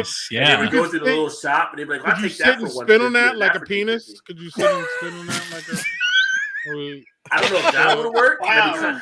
Wait, I thought we were moving on. We moved on. We were, but it's like whiplash. You gotta pick a direction. You spin me right round, baby. Right round. Baby. I mean, what's funny is Mm-hmm. that the only thing the spinner is missing are like the little lights, and so it'll like go around. And I almost got the and light have one. to go around There are again. light ones. There's a light I almost one. got one of the light ones. Yeah, so it kind of spins around there. Funny. So I get that there, and like when I do videos, I put it in the background. I've had people actually like the little spinning type thing. So it's cool. you can find all kinds Now of I stuff want one. on Amazon. Now I want one. Yeah, Yeah. Amazon, you can find all kinds of shit. You had the stage for your beers before, I and still that do. disappeared. So what's going to happen with the the spinner? You know me. I have a short attention span, so I always got to be doing something new, like spinning. You know, we could put something on there and spin it around, and Yeah, I'm like Chris Rock. That It's shit would be spinning. fun. It's spinning. Anyway. It's spinning. Right. I'm gonna shut all you bitches up now. I'm literally gonna shut all you motherfuckers. You brought us on, man. Yes. Anyway, y'all. Yeah. Stouts have This is Stouts good. have a history of being used for medicinal purposes based on their high iron content, y'all. It wasn't unusual for people to give a stout after donating blood. In fact, up until the 1900s, doctors were known to prescribing stouts for nursing mothers. Ooh, fun fact. Where is this medicine today? They gotta bring it back. It's not the same stout. It's not the same stout that we have now. Today. No. I would love Right. to give blood and just be given. Where's a the Guinness. science? Yeah. But we see this though, like, you know, when we have these beer runs where, you know, you run a while and then, you know, you get a beer yoga. We've seen beer being used to replenish, you know, so it's still there kind of. Yeah. It's not, you know, the doctors aren't, you know, directly prescribing it, but we still see where beer is used as, you know, refueling nutrients and everything. So Sure. When you look beer at is beer, it has to beer is protein. healthy, and I'm telling y'all that. Yeah. So And yeah, actually, all right. calcium in bones. There's been scientific studies on different stuff with beer. So it Hell does yeah. have Hell a benefit. I mean, And Yeah. this is Choir. Preaching. I don't mean this to be as dark as it's going to sound. However, people that are like in DUI accidents, like the drunk driver is usually the person that's not actually injured because they're relaxed when they are in the accident. Yeah. It's this really weird like Mm-hmm. thing that happens. I mean, like I lost a friend in a DUI accident. He was the passenger in a car. yeah. The person that was driving was drunk and he's fine. My buddy ended up in a tree. Like it's Wow. It's really weird how like that kind of like scientific knowledge is kind of lost on people about how like, oh, like it relaxes your muscles and it actually like kind of allows you to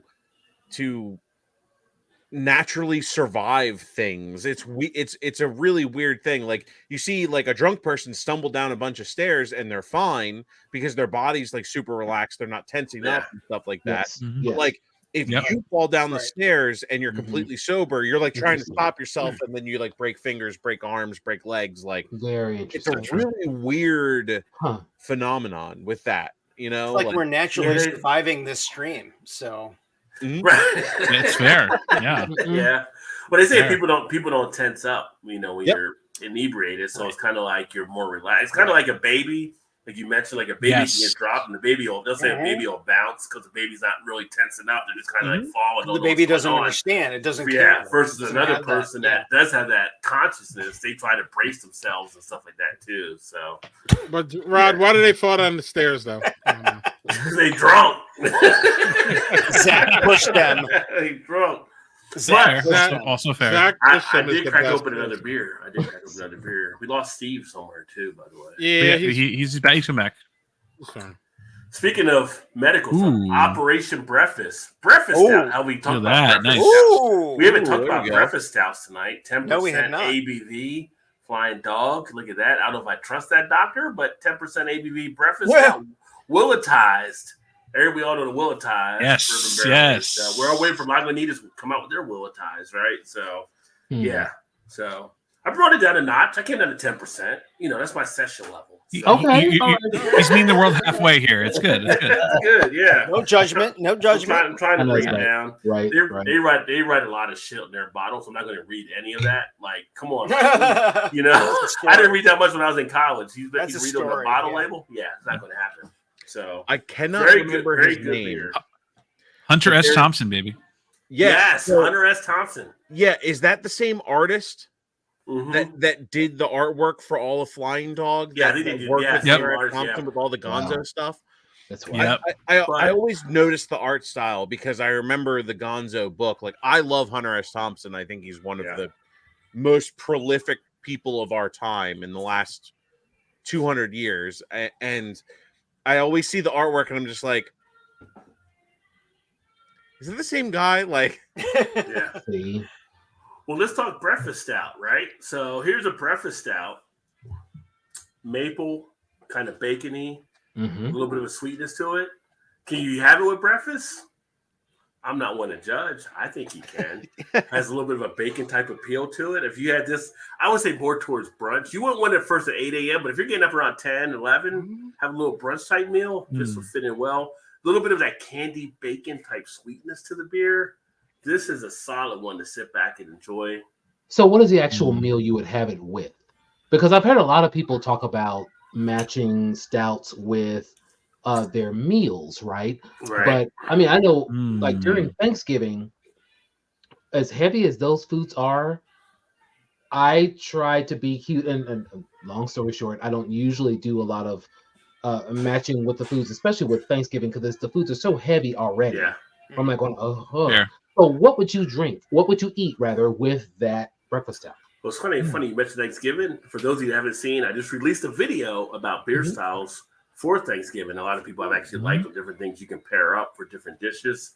This one here, this will be more of a brunch type beer.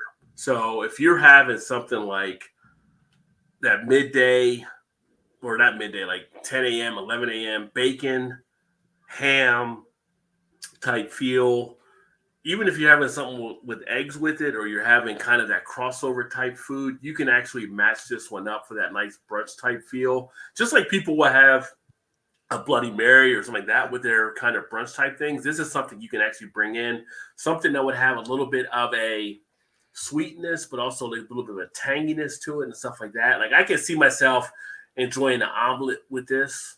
I think it gives that, because it gives that bacon maple type feel to the beer. So Okay. you wouldn't necessarily have pancakes or anything along those lines, but if you're having like those feels where you would have maple or something like that involved, this would be a great one. Yeah. Ooh, how about you could have fresh chicken and waffles? My man, chicken and waffles would be great with this beer. Yeah. Chicken and waffles would be great with this beer. You need So- something a little more savory to balance the sweet that Yeah, he was yeah, bringing. That's and fair, You can yeah. balance it right in there. You get the savory, you got the sweetness. It will Thanks, work Zach. definitely together along those lines. And I love it. The challenge sometimes with the videos, or not with the videos you specifically did, but with the tasting notes, there are sometimes I feel like, okay, I know what you probably could have with XYZ. What would you have? So I'm thinking, okay. In fact, recently, M. Sauter worked with Marcus Baskerville to doing your Thanksgiving pairing. And I'm just like going, okay, some of these foods are really heavy. Do these things really work like in real work? Or are we just saying, okay, this would usually work well if you tried it, but I've actually tried these things and this worked this particular way? You definitely have that. And then to Zach's point, you always have leftovers from Thanksgiving, right? So you can always go back and enjoy it, my friend. So, you look at like one of the things I've always enjoyed, and I mentioned this on the video I just did, brown ales, great for Thanksgiving, great matchup with the turkey, great matchup with the flavoring. Saisons or beer de gardes, if you don't have a beer de garde, Saisons, a good fill-in for that. It's all a matter of just finding that sense where it can actually do that. Like, you can do an American Pale Ale with some of the dishes. You can do the stouts. You can do some of the different things along the lines that it's always fun to actually do that. One of the last styles I said is like if you had a cranberry goza, it matches up well. That a cranberry flavor to add that little fruitiness into the meal too. So it's all a matter of just experimenting and find out what works with your palate. I feel like I used to do it with like desserts. Like I would have a stout with dessert, or a porter with dessert. Like growing, I always think of like the Breckenridge Snowdrift Porter they have. I used to have that with like some of the chocolate desserts I would have, like some of the spots I would go to. Great pairing with the sweetness and the tartness working together. So it's an experiment. It's just like cooking. You get in there, you experiment with stuff. If you like to cook, you try different things. You season different ways. You try to experiment. It's the same So to kind of give a background on me, a lot of times when I was growing up, the thing I was always taught is that you don't drink at the same time you eat. So it took me a little bit to kind of get into having something to drink with something to eat at all, because typically it was like food, you like drink, then you eat, then you drink like afterwards. So it definitely was a new thing to kind of try certain things. And it also made me go like, okay, I think I may want to, instead of packing my plate with all these things, let me simplify the plate, then go, okay, look at the beer as not just a beverage, but just a part of the food. And then look, okay, what complement does this food, like what is the complement that this drink fits over here? So that way I can have maybe a piece of turkey with this beer and something else, and there's a full complement there. Right. So that's why I'm always asking as far as like, how does it work that way? Because sometimes if I'm packing my plate full of food and then turn around and having beer, it could be kind of rough. And it's kind of like now, like when I drink a beer, I don't know if you guys are the same way. When I drink a beer, in my mind, a lot of times I start to think about what can I pair this with. Yep. Like when I go to a restaurant, because then when we go out to eat, it's kind of like, well, I'm going to order this.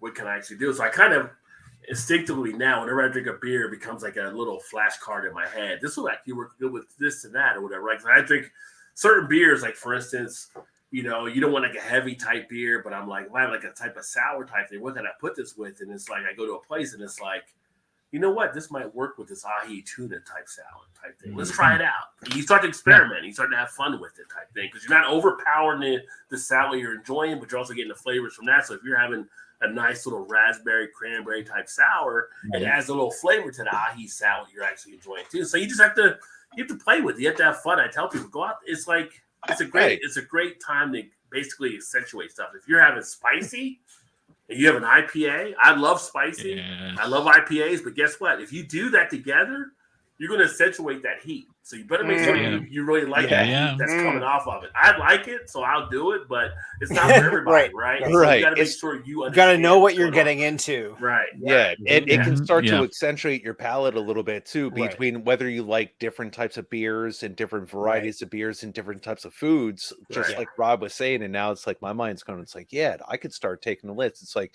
when you have like a little taste, what would pair well with this? Well, let me get in the kitchen and start making something that I might find something might pair well with this, and and then you might start finding new flavors. And then Jerry coming across with like curry spiced beers, and it's like that just feels like my mind's opening up. All right, we can go with that. Are we talking green curry? Maybe a red curry? Maybe I can do a nice buttered chicken to go along with that. Right. I get excited. I mean, I'm still hungry, so maybe that's where Same here, man. I'm starving.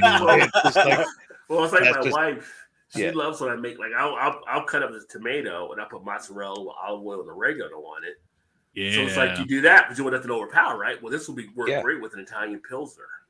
So Yes. you just kind of learn these things. Exactly. As you go, Yeah. and you go together Yeah. and go from it. So, Yep. yeah. My The options are out there. go-to You just food need to find pairing it. as like Sorry, a man. like a base is always like a dry hop pilsner, because Mhm. I feel like Mhm. there's not a lot of places you can go wrong with that. Mm. Yep. For food. If it's spicy, you'll get mostly the hops out of the dry hop pilsner, and if you Yeah. pick the right one, like my favorite right now, my go-to is New Trail Lazy River Trail Pills. is so good too. Yeah. It's so good, Yeah. and it's just a single dry hop pilsner. Yeah. And I believe Mm-hmm. it's either Citra or Galaxy that they dry hop it with, and like you guys know, like Galaxy basically goes with everything. It's the whole reason that I love Galaxy is all I of love us, man. Galaxy, Galaxy. Yeah, we're all made up so. of parts of the galaxy, man. Come on. Right.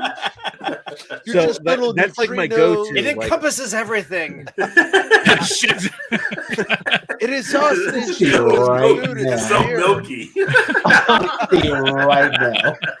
Like I had two with Thanksgiving dinner yesterday, and Yeah. like I was like, cool, this is like it's not interfering with the meal, and the meal isn't interfering with the beer, and it's just an enjoyable drink while I'm snacking or actually going for in between dinner dessert type of thing. Like, and I feel like it also kind of cleanses the palate a little bit, just like the single dry hop Yeah. as well. Like it's just, I don't know. It's to me, it's like one of the most perfect beer styles right now, especially because most of them are like like a 4 to 5%er. Yeah. You're not getting sloshed on one. Right. Yeah. Most of them. Well, And I one- thought On one. I'm saying on one beer. You're not getting sloshed Yeah. on a Well, one single of the beer bad- for that. Most of them. Mhm. One of the- Speaking of palates, what is on Greg's palate? Because he just Yes, poured some, I whatever he had, it was looked a and beautiful. it looks amazing. I gotta know. I mean, I got Right. one too, but I want to know what Greg has first. Greg finished Tell it. us, Professor. Tell us, Professor. He's still wearing the classic Profe- Professor, what's a 5-letter word for pirate's treasure? Arse. Booty. That's for it. Oh, Oh, yeah. okay. Went Howdy, he cracked it What open. year we got? Is it Greg, this what year's? year we got? We What can't year see is it? Is it this year's or you're muted? Oh, You you're might be muted. Now. What are you even saying, sir? Produce yeah. yourself. There you go. 2023. Oh, There you go. Okay, nice. All right. All right. Brilliant Yeah, man. and new. What do you think of it? It is 14.6%. Ooh. It says age for 5 years, up to 5 years. Yeah. I don't know why you would. It's fucking fantastic. Good. It is amazing. It really is amazing. Again, I understand if you do. I'm not saying you don't. Yeah. But right. you can Yeah. crack this open right now and enjoy this. Yeah. It is amazing. It is really, really good. There's a reason why these people are the OG. I don't give Yep. a fuck who owns them. I don't care. And the only reason I don't care, is because this is just brilliant. It's still brilliant. Like if the quality went down because of who owned them, then I wouldn't be as giddy as I am to drink it. But this is not. This age it, don't age it. Drink it tomorrow. Drink it in 2 months. I don't really give a fuck. Drink it. It's amazing. It has everything that you want out of a bourbon barrel. It says it has notes of vanilla, cocoa. I don't really get the cherry, caramelized sugar, and almond. And I taste almost all those things. I don't feel like a barrel. Like we all listen in this group here. I can bourbon bomb you, and everybody will be like, "That's cool, that's cool." But that's not everybody's speed or everybody's vibe. So if you like a subtle bourbon barrel taste, this is shit. This is the shit. I actually want to go back and get another one for $12. Cheap. Yeah. Worth it. Yeah, that's cheap. $12 is Worth cheap for it. that. Reasonable. It's cheap and it's worth it. You Yeah. can age 'em. Nice. So, and then we got 5 years, and Matt Clark saying that's fucking amazing. The only problem is, he had a little sediment at the bottom, and he I made a rookie mistake But and like- I poured it into my glass. Yeah, but Matt doesn't swallow. There's literally video proof of me spitting it back into my. Sheesh. I Yes. saw it. Yep. Witness. Rod, back Witness. with the dick jokes. I couldn't. Rod couldn't stop. I'm sorry, it was right there. It was right there. Swallowing too much protein at one time is hard sometimes. I guess I don't know. I mean, You know, Jerry. You can see, Jerry. I thought that you would be the one to bring the dick jokes, my friend. And No, see, that's just it though. Wait, what? That's just it. I never have to because usually it just presents itself. He just compliments the dick. Usually, my straight friends will bring enough of the dick jokes to where I can just sit back and that's interesting. right. It's interesting. Okay, all right, all right. And Jerry, you're not far off because look, man, like it's fine. It's upside down. Greg, did you say yours has notes of cherry in it? This says it has cherry. I don't really taste the cherry that much. I'm not, unless it's a creek. I'm not really a cherry and beer person. I love creeks though. I love them. But if you know, Mad Elf is a big turnoff to me because it's just so much cherry. It's like you need to settle down with this cherry. This is just subtle hints. I mean, Asian Kevin. Is that a variant or is that the base that you're drinking?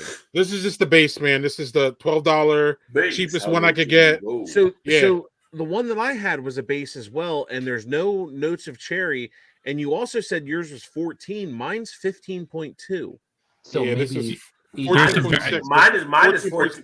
Mine is 14.6 for this year. There were two different versions. One was 14.1. I think that came out as well. I saw it on tap. Huh.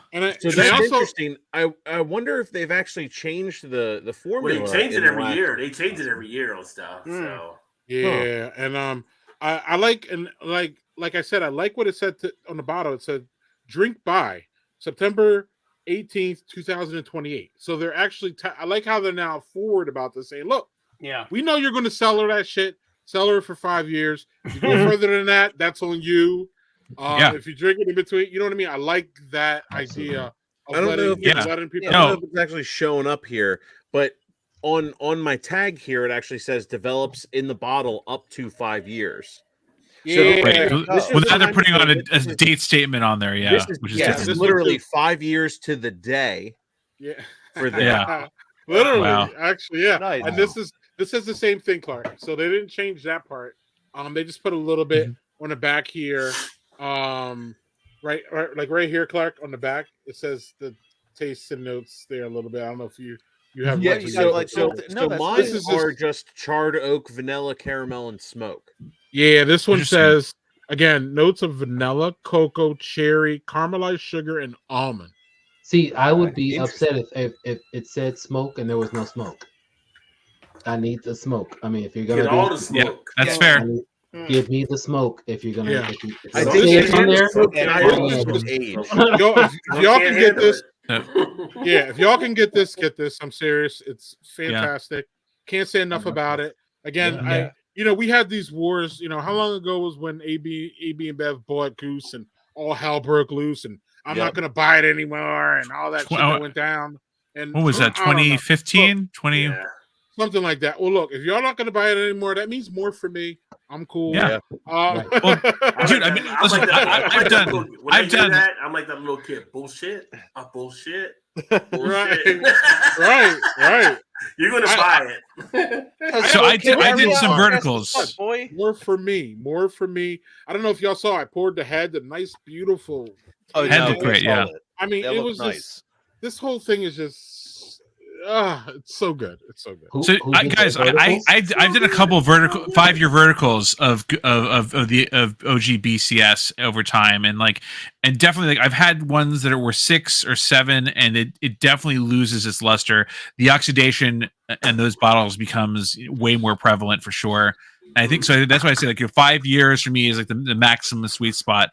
Yeah, so I think just doing those verticals between I think I had a 2012 and 5 years afterwards, and then I did the same thing with 14 and forward at one point. And it does make a big difference for sure. Daniel, explain, please. A vertical in your ass. A vertical in your ass is different than a vertical tasting. You know. Okay. No. The first one it cost you about $400 and a little bit of your dick. Right. Yes, Hey, is that, that's right. Daniel, is that some I mean, Olympic because title you're rap? like you what have to Yeah. invert to be vertical, and then I mean, it's a lot of gymnastics involved with it. And God Oh, bless so you. if it you is have the Olympic. arm strength. Jack. So it's the jackknife diving, Olympic diving stuff. I don't know. I mean, yeah. We need No, to have but a yeah. beer So, Olympics. but There yeah, needs to but be a Zach, beer but Olympics. I want to see that's right. the highest tier athletes get super smashed on like just like barrel aged nonsense and just go for it. I want to see it. Wait. A drunk When you say Olympics. go for it, what are we talking about here? We're All just of saying the yes. Olympic events, just absolutely Shot hammered. put. Wait, Everything. You said okay, go for it as far as Olympic events. Thank you. I just wanted to verify. I was like, well, what? Yeah. Not what Yes, happens on the yes, Olympic yes. Village. I don't Hey. want to. I want to We clarify. don't discriminate. It's not. It's not about No. discrimination. I was just like, well, where are we asking them to see? I don't know. But It yeah. may So come back speaking to of Rod's Olympics- conversation about OnlyFans. So if they want to do like Yes. Oh no! the high dive jackknife on for the that's like Olympics, knocked me and if they offline want to last do the time. high dive Come on jackknife now. on OnlyFans, Above I mean, above and on. beyond. Yeah. No. yeah. I mean, Come on whatever's now. going to make your money, you But know, speaking I of support all of Olympics, you. We Yes, see but plenty of- Zach, in all seriousness, a vertical is multiple years of the exact same beverage, basically across the board. So it could be beer, it could be wine, it could be various different other things as well. I mean, I have seen a handful of cider makers being able to do that as well. Yeah. So whatever you can get it out there for. So I feel like Zach knows what he's just screwing with this. I feel like, He does. I feel like Zach Yeah, knows. absolutely. Troll. Yeah. Yeah. He doesn't. I He mean, doesn't. I'll be honest. Like just hearing some like this talk, where it's like I have like cellared stuff and everything. I'm very novice when it comes to drinking. I'm like, that sounds good. I'm gonna put that in my mouth, and then that's just What? Pause. you There's you pause. take that as you will, and I'll take that as I will. But at the same 5 time, second like rule. as 5 I second start rule. learning like Yeah. some of these things, I'm like, oh, okay, so this is what it's like to be classy one way or another. So Yeah. yeah, Mhm. just like I feel you, Steve. I'm learning. Absolutely. Absolutely. Yeah. I remember Enjoying going a over- Solera style solo. I remember going over to Steve's house, and we used to drink. What was it, Yingling and Miller Lite and stuff? And I was like, dude, craft beer.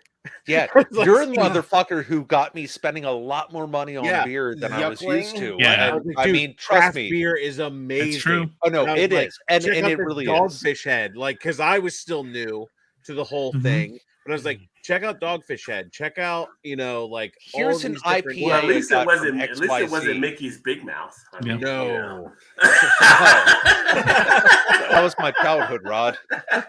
Open up, you son of a bitch!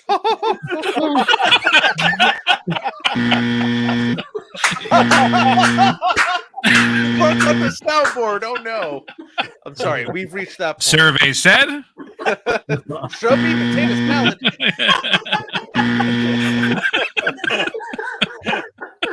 Taste this mini. Wow. Wow and wow and wow. you just have to put the gif of I'm dead. of Steve Harvey with just the disappointed face of just like, Oh, Zach, you don't even fucking know, man. Right. You don't even fucking know. Clark, look at that statement. It's just like all I need to just a snap. oh yeah. So Yeah, when just you a said snap. deep into the shoe, Greg, all I thought of that was Right. old Greg. Oh boy. You Yeah. ever drink bellies from an old shoe? Love it. I don't think Greg knows what to do with the pot. No, with that's what the- you Right. got now. right now. He's lost like, control. Oh, Rails. Okay. Here Old we shoe are. beer. Yes. You're All right. down The and out. producer Zach. has bring it lost back. control. We'll bring it back. I'm So- gonna try to get this back on the road.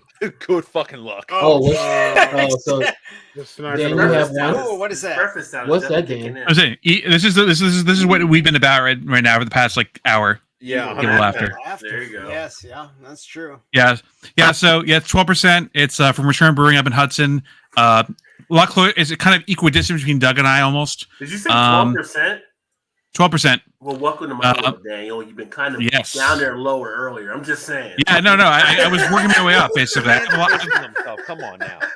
I'm working my way He's up not here, gonna call you basically. out, Yeah. but he's going to call you out a little bit. No, he has to. No, It's of course he is. Of course Rob Yeah. is, because he's had like 15 and 10s and 14s. Right, And exactly, he's had yeah. like Yeah. 7 of them. You like So- weights? Happy So Black three Friday. three items. So 3 items here. So it qualifies for Doug. So it's a vanilla, cacao nibs, and then almonds.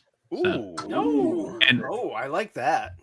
Gotta give Doug. Yeah, there's again the almond presence is way bigger than I thought it would basically be. Okay. Yeah, It's I like it's a that. bit nutty. That is a perfect segue Oh, to a question that Jerry has for y'all. oh, Yeah. all right. Get ready to dance.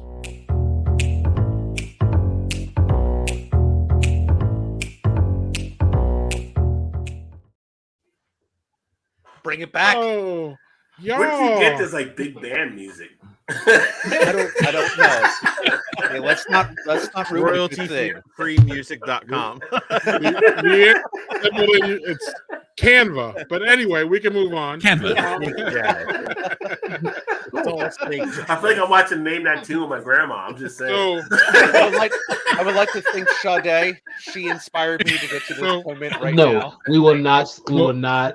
Sade is like up here. We will not. Oh, yeah, we're not that's going there. inspiration. Come on. Sorry, That Jerry. was- I mean, that she my was the childhood. greatest. She was the greatest love. So, She was Yeah. Yes. fantastic. Yeah. Oh, giving us Before all- we How many beers named Smooth Operator have you had? Right. So- Right. Smooth operator. Before we get to I answer the like that. question, I have to bat down some fake news. And no, it didn't happen. That's right, Greg. Not once. It was twice. Never Wow. happened. I deny all the allegations that are put in this comment. I have never shown that man my cocoa nibs. That's false. Jack, you wish though. Zach, Never. you wish. Never. I'm not You're saying, gonna I'm get not saying it caught may up. never happen. I'm just saying it didn't. How about that? You're gonna get caught up like Pee Leaving- Wee. Yes. As our friend Silk Sonic says, Jerry, I'm leaving the door open. Okay. Oh well. See. You can leave your slippers on. It's okay. Okay. Wait. Wait As a long minute. as there are slippers involved. Yeah. So, This is becoming a Bill Cosby sleepover. What? Oh, Wait. come on, you Rod. I just- consented You. to be. There was like. Wow. There was like Oh, here, and you like spectacle. jumped a fence and went all over here. That's what I do. Oh my I'm God. a long jumper. I'm a long jumper. I mean, So, the Matt way you Clark. had built Everybody muscles likes in a little that joint, that was crazy. That Matt was like, Clark. what? Oh my Yeah. God. Yes, Matt sir. Clark. What is a stout adjunct that gives you pause before pulling the trigger to buy it? And you said in pre-production you had a rant, so I'm expecting one. There are two. There are Mm. two adjuncts that I have to read the label whenever I see coconut or cherry, Mm. because natural coconut will taste more like subtle vanilla with a hint of like that coconut, and cherry can complement another adjunct in it. But if it's standalone cherry, I found that it's always overpowering to the actual beer that you're drinking. Looking at you, Mad Elf. And Well, do I have something for you?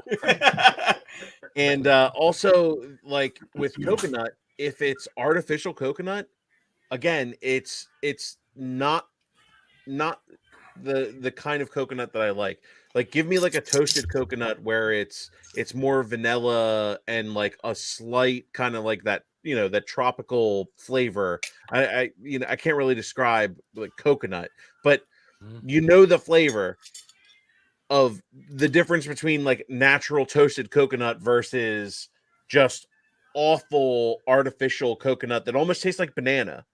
You know what I'm talking about? Mhm. Like, Yeah.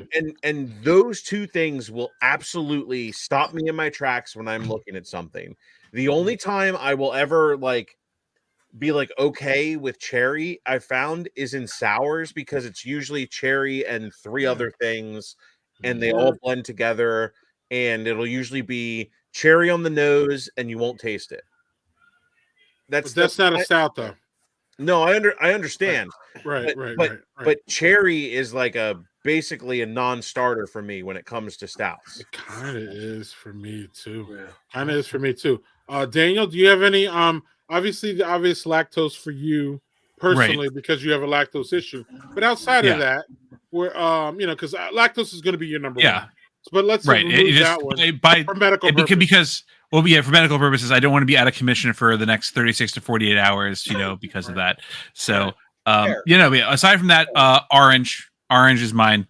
Again, Sabra is a pretty fairly famous liqueur out there. That is a chocolate orange liqueur made in Israel. But I just never understood that combination of things. For me personally, my palate doesn't align to that. That's all it is. Chocolate cake. Excellent. Rod, do you have any adjuncts that give you pause when you're trying to put a trigger on it? Or you like Doug? give them to me all, and who gives a fuck? Whoa! I've heard that before. I ain't ready for it. Wow. Saved. I'm just like, I'm like, wait! Isn't this the guy with the big tolerance that can like right? I mean, Rod's drank 3 times more than I've had tonight, just by ABV alone. I'm like Ric Flair. Woo! To beat the man, you gotta beat the man. So I take on all challenges that approach themselves. I haven't found anything that really turns me off. Any stout type thing. I used to wonder about coconut years ago because I've never a huge coconut fan. I found out in beer, coconut is the one place I can actually enjoy to be fine. I can't put it in a candy bar. I can't have it on a damn cake with the damn flakes and all that shit. But in a beer, it works for me. One place where you can go. The one place I can go. But Rod, does it work if it's like a coconut bomb? Because we've all had those, stouts that like it's just like whoa. It still works for me. It's like a pina colada type feel. I've never been turned off. I've never been turned off by the coconut to that much of a level. I will say some of the pastry stouts can get a little bit too sweet, but I wouldn't know what ingredient would actually kind of be that adjunct. I like vanilla and stuff. I like the different things they're done, but some brewers, in the way they kind of put together the formula or the recipe, can overdo it where it can become too. But there's nothing like an adjunct that will turn me off to say I won't try. Now, I will say some cherry stuff, although it's not in stouts, I found in some of the wheat ales, they will make it taste like medicine. It's like you're taking Robitussin. I'm on Tussin right now. I'm not sick. Why am I drinking Tussin? I don't know. And then Jeff speaks to this here. Certified Cicerone, Jeff Tepper, by the way. Gotta remember that. Rod, before we move on, more fake news, potential fake news has come through the wire here. So I want you to back this down. Did you review a roast beef double last week? I did not, but was it double the dipping sauce with the roast beef? Was it like an au jus? I would review it au jus. It was a double. We're coming back full circle now, Rob. New here for the BJCP. We have the au jus IPA. So Jerry, you asked this question. Now you're going to answer it. Yes. Okay, so as far as I really have to kind of say very similarly with coconut, it just making sure that it is not too much, because if it's too much, it usually tastes artificial and it tastes weird. I at times would have some things, sometimes with vanilla too, because just seeing vanilla on there, I'm like going, okay, is that gonna be like, I don't know. It depends on what it does to the particular beer. And I mentioned before how coffee is kind of my go-to. I can definitely run to coffee. But I will also say that orange I'm not afraid of in stouts simply because of Jaffa cakes, British Jaffa cakes. And those that was the dessert that literally, I agree. That's one. This is 100%. 100%. On the boat, banana boat. Now, the reason why what sunscreen tastes like. I'm just asking. We've all eaten it. Shut up. There are people that you've always spring break hookups. This really goes. This goes in. I'm All right, gonna leave that Something- on. I'm sorry, Jerry. Jerry, Sorry, Jerry. He said spring break. Jerry was on a roll. I'm just and guessing. we are I've never been there, but Was it a coconut roll? What was it? What For roll? fuck's sake. It was on her lips. But go ahead, Jerry. Jerry, I don't know how you. I'm sorry, man. My bad. I mean, it's just like a whole. You can't let Zach bomb the conversation. I mean, come on. Stucky's nut roll. I mean, come on. This is one of those things- Come on, There now. it is. That's what it's all about. I mean, Yeah. but I mean, I've been there and I'm good with it. But everybody else, I don't know. So that's one of those things, you know. But yeah, Jaffa cakes with that is probably where orange has come in there. But yes, coconut is tricky. I mean, just especially if you're looking at a label, right? When you're looking at a label and you're about to spend, you know, we were talking about 16-ounce packages, so cans or bottles, for beer. Sometimes there are certain adjuncts on that thing you're like going, okay, you know what? I'll be happy to taste yours, but not me buy it and Correct. things like that. So that's one of those things. Yes, sir. Yes, sir. Yeah. Yep. And I think that ingredients also matter too. I think on the vanilla standpoint, if it's just straight up extract that's like, you know, cheap extract versus you know Indonesian vanilla like you had before versus Tahitian vanilla versus Madagascar vanilla, it's a whole other kind of ballgame. Different flavor, yeah. Kind of hard when it just says vanilla, though. Kinda hard, Clark, yeah. do you? Clark, And, do you have any? And please, Oh, not let's. Clark, I'm sorry. I never have to try hard if what I see is there, all this like that. So that's a whole other thing. Thank you, Zach.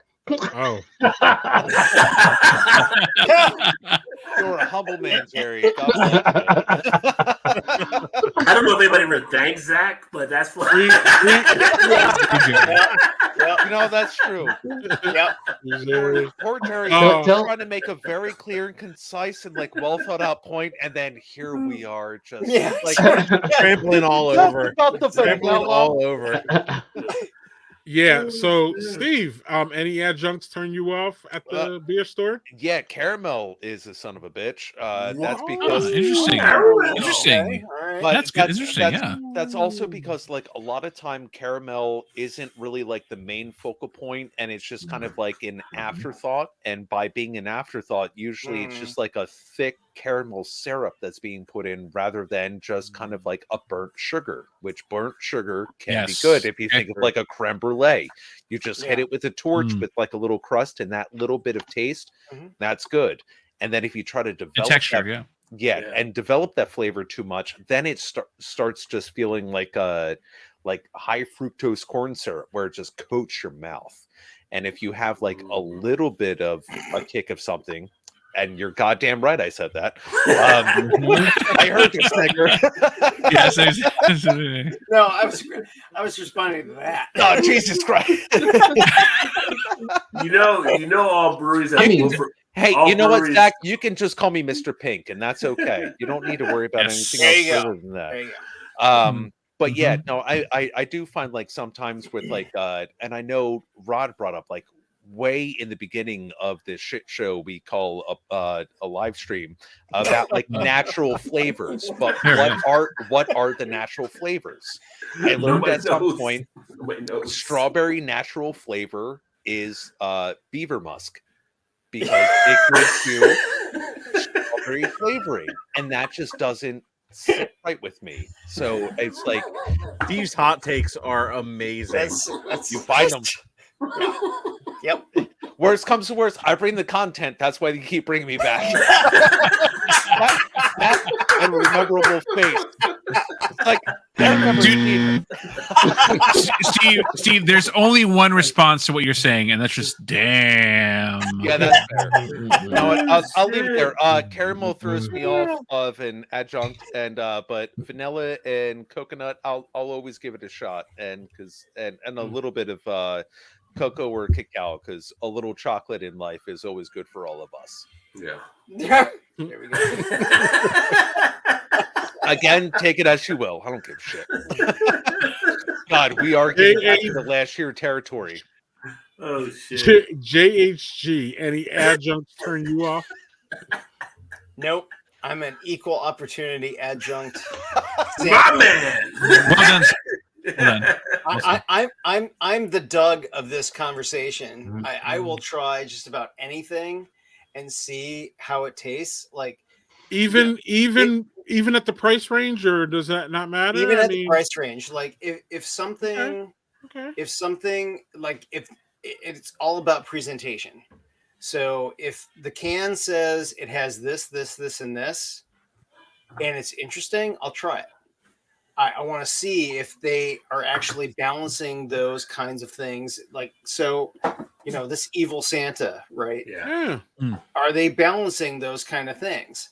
I was expecting peppermint, and I was not getting as much peppermint as I thought because all the other parts were more prominent. So, I am not adverse to experimenting and trying different things to see if they match what they say that they are. That's what she said. I have a question. Exactly. Hold on, Rob. Before we get to your question, hold on. I just want to make sure JHG bats down this latest round of possible fake news. Yeah, you have something coming I out. think he's commenting on your earbud. Yeah, the bud's coming down. It looks like something's coming right down through here. It looked like from like a bud vein. I'm really tightening it up. I mean, Okay. Rod, we got to keep it clean here. And It's just two rat tails. Clean? Really? Now? You gotta Now keep we're it keeping clean now? Now, at this point? Right. Yeah. We're going to try to keep some fucking decorum. My thing, well, you've already said, like, we got to check your thing for restrictions. But anyway, actually, JHG made me think about something there. So, on your thing, from this question, so how disappointed are you when you look at a can and the label on what you're supposed to get out of it, and you don't get that out of it? Yeah, that's a great question. Yeah. Because, this is a great example. Yeah, exactly. That's what I was thinking of when you're doing that. I want that peppermint. Oh, I didn't get that peppermint as much as I thought I would. So, advertising is as much as part of the experience as the product itself. So if you're going to call yourself a peppermint hot chocolate, I want a peppermint hot chocolate. Yeah. I taste it. And if it doesn't match that, that's going to knock it down. So I'm curious to see what the original Evil Santa tastes like because of how they've structured it. Yeah. So you have to be really careful on how you present yourself and your beer to be able to get the maximum effect. Yeah, because you're expecting those things. So I'm going to use an example here. So one of the beers I really enjoy when I have it is Saginaw and their Neapolitan Stout. If anybody's ever had it, vanilla, chocolate, strawberry, you get all the flavors that come through. I've had other breweries that have tried to do it, and you don't get all the flavors that come through. It's like it doesn't meet the standard of it. So it's kind of curious to kind of see when you get it how disappointed you may be or what you're thinking of it. I mean, anybody that wants to reflect, go. No, you're right. That's a great example, and you're right. Yeah. There's a little disappointment, Rod, if it doesn't have it, and if you like, it's the top ones. Like if it says like vanilla and cocoa nibs, well, I better get that, or I'm going to be like, like an ingredient list. If you're going to make this like the top note that you're telling me I'm going to get, and if I get like only a little bit or none of it, then why even have it in there? It's like just because you taste it doesn't mean that you really like spread this in the right amongst enough people. I mean, Zach, you're damn right, buddy. You're damn right. That's not fake news. Chocolate. I'm not getting chocolate. You son of a bitch! Where's my cocoa nibs? I smoked these last week. Yeah. I mean, Where's and my it also may, strawberry? yeah, it also may come through later on as it warms. It may as you drink it, as it warms. Yeah, yeah, it's a great point, Jerry. You try to Yeah. get the benefit of the doubt and everything too when changes, you're yeah. enjoying it. Yep. But put I mean, those but- notes on yeah. your can. If you want me to enjoy this like at a reasonable temperature or something else, or just like, you know, where here's like the prime like, you know, yodeling guy from Price is Right, like right between here and right between here. Let me know where I should have this if this is everything you want me to have. Right. Otherwise, I just might take it straight out of my fridge, or maybe it will be Mhm. someone who just turned 21 and just like, oh, this is warm, I just want a beer. But they're not the ones who are drinking it. But at least you know what I mean. No, Sure, they're looking for cheap shit. Yeah. They won't put it in a frosted yeah. mug. Yes. Because I mean, you look at it, sometimes you get a can and you get it right, and then it's like for me, when I get it, I'm doing a review on it. I'm like, I'm going to use CHG. I don't get the peppermint. And I'm like, what the fuck's the date on it? I look at the date and I'm like, no, it should be good. The date's right in line where it should be, and it's like it's not delivering, right? So it's kind of like. I mean, just is anyone like ever like brewed with peppermint before? I'm just curious as to do they do tinctures? Do they do some sort of an oil extraction from that? I mean, what do they usually do? I have no idea. With peppermint, I don't know. I know like one of the biggest fads lately has been peanut butter. And I know some people will use actual peanut butter, and some will use like kind of a peanut butter like synthetic type thing, liquid type. Right. So they might do the same thing with peppermint or something along those lines as well too. Yeah, So, tinctures would definitely work. I mean, I know a friend of mine who did a smoked hells, and he had a sort of a pepper jalapeno tincture. To if you wanted to put a little bit of pepper heat with that smoked hells, you take it up there and then smoke. It's a lot less. It's a lot less risky when you're measuring that out as opposed to going full hog and throwing 7 ghost peppers in your 5-barrel brew. Yeah, right. Sure. It's kind of like I'm a big fan of peanut butter type beers, peanut butter stouts. Like one of the breweries I came across that does it pretty. I say pretty best, but that's not a fucking thing to say. Pretty much the best. My house professors would be like, "What the fuck are you talking about?" Throw all the high ABV beers at me. Start to fade a little bit. but Tailgate Brewery out of Tennessee, they do a lot of peanut butter beers. They actually use peanut butter and stuff, and you can taste the difference on the stuff they're putting out versus some of the other stuff where it comes across artificial. So you the difference as you're actually enjoying them and stuff too. And I feel like you're getting that with other things that take place. Gotcha. And speaking of natural flavors, is peanut butter. I gotta get there. Yeah, Rod, I heard a bad rumor about you that Zach's spreading around. Because the bad flavor was. I mean, it may have happened, but I can either confirm or deny. That's the right answer. As Zach, your lawyer, Rod. So I can remember. Zach, if you call your beer Banana Hammock IPA, it better be bringing it. I'm just not saying. So Rod, before we move on, sorry. Go ahead. You're not sorry. Fuck off. No, I'm not exactly. sorry. No, you're not. Daniel was funny on that one. That was pretty good. Banana Hammock. Go ahead. Rod, I'm requesting a review on the Bananas Foster BCS. Beer. Okay, I'll Yes. do a review. Same here. I got it. Same here. I want to know about that. Yeah. It literally sounds fucking disgusting. Did you get did you not get the Bananas Foster when you picked it up? Oh no, I wasn't paying $24 for that bullshit. No. If I had a friend to share it with, maybe, but I would have if I had a friend to share it with, but I wasn't going to go in. Does this one make me regret that? No, actually, it makes me want to go back and get more of this. What do you don't like bananas? No, I don't like bananas in beer, and that just sounds like I love bananas. I eat literally 2 or 3 of them a day. But in beer, no. And I'm not bullshitting. Have you had a Bananas Foster dessert before? Yeah, I'm not joking when I say I eat 2 to 3 bananas a day. I'm not no, but if you had dessert Potassium before, is good. I haven't, but like, so yeah, why but would not you want my a beer, like y'all. Dessert beer. It's a dessert beer. It's a dessert style beer. You have other pastry stouts. Rod, I like other pastry stuff. Like you some Dragon's Milk oatmeal cookie. You're gonna drink it, right? So drink a fucking banana. Yeah, Foster. but look, I like croissants. It doesn't mean I want it in my fucking beer, dude. There's a lot of shit that I like. You know? I mean, I may or may not like Mixed Rod, but I don't like it in my beer. So, like, what the fuck? But Like, that's the fun of experimenting with some of the beer type stuff. It's trying to find out these different things. I mean, there's like people don't ever think about like pairing dessert beer. We were talking about pairing earlier, right?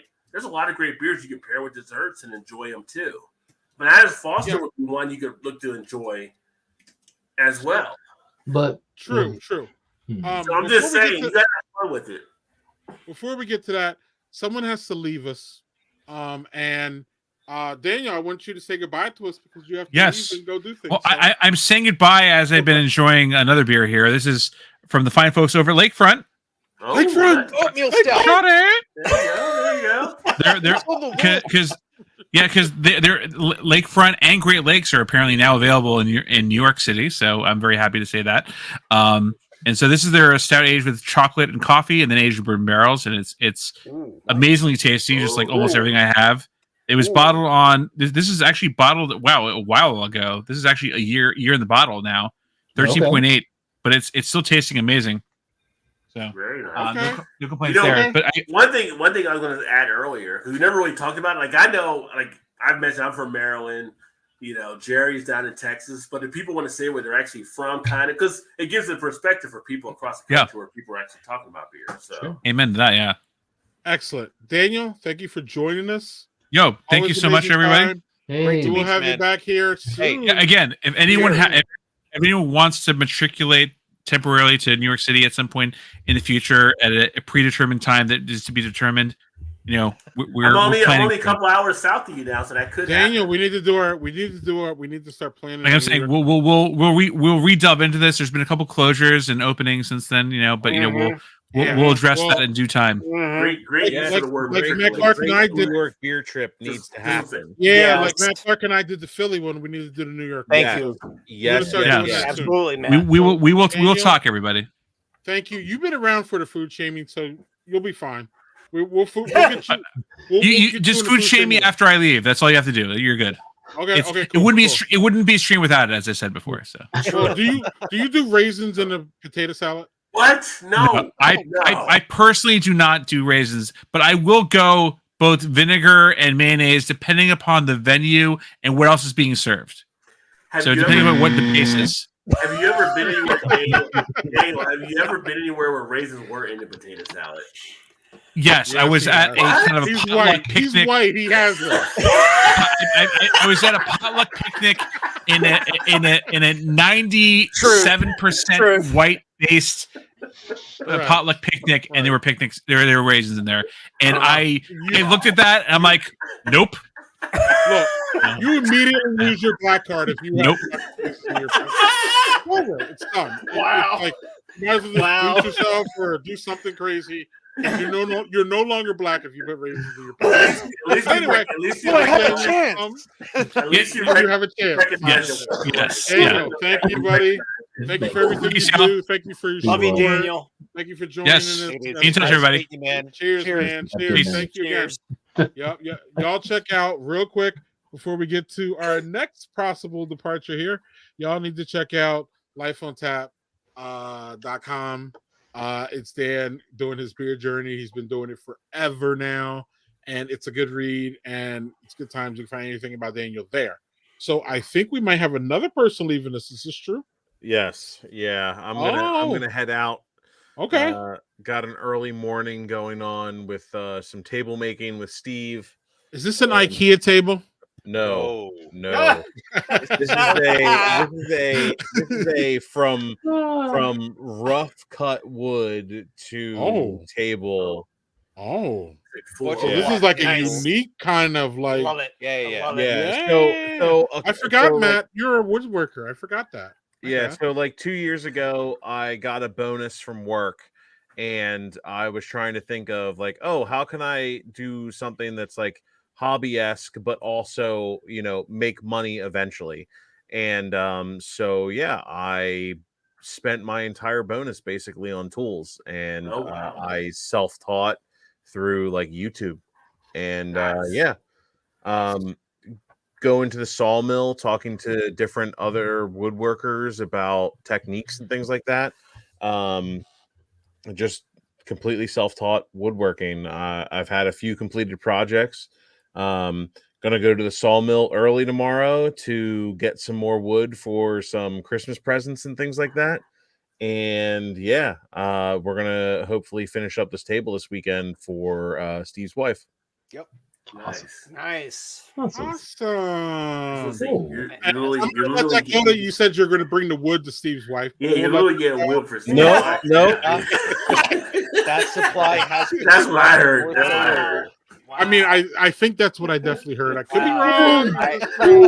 And I knew Stevie, you were cool. I didn't know how cool. So No upside down pineapples on this end. Oh, the kids nowadays, no different world, different world. Wow. Yeah. Well, y'all, thank you again, Clark. Obviously, you're a friend of the show. We love you, buddy. Y'all need to check out the Super Fun Game Review Podcast. Go. I said it right there. Yeah. And look, even Zach, he said he caught the TMNT show. Is that for the That's new one awesome. that just came out? Yeah. Yeah, That new Yeah, that's retro been the last couple of one? months as well.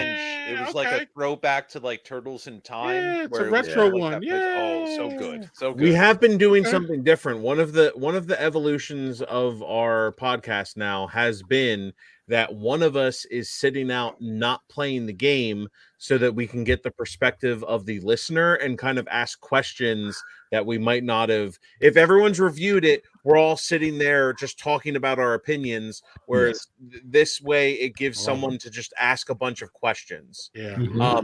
I sat out of the Teenage Mutant Ninja Turtle one, and I am super bummed that I did because I absolutely loved the original Super Nintendo version of that game, and it just sounds like that's the version that it is. And it was really cool to be able to just ask questions and get my questions answered by my friends.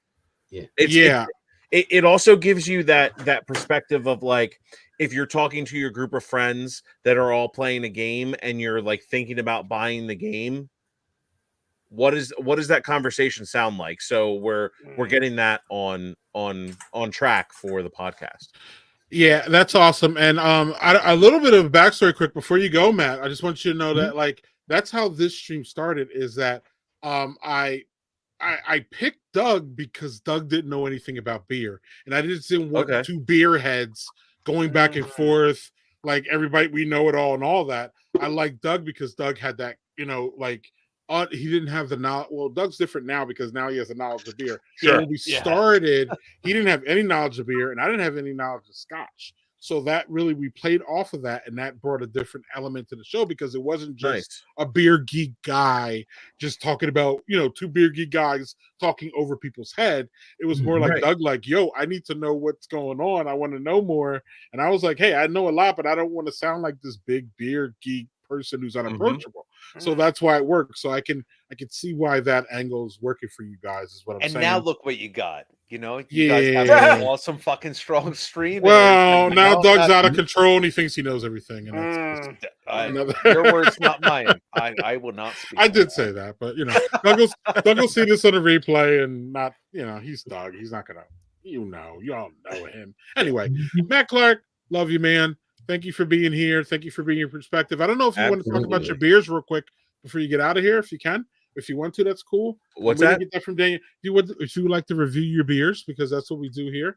If talk about which beers you had and whether they were good, and how all that, and then bump out. Absolutely. The little snacks of the Bourbon County that were totally my fault. That was probably the worst part of that beer. However, I will say that having drank one of those in 2018 and having drank it now, they are it's almost like drinking two different beers.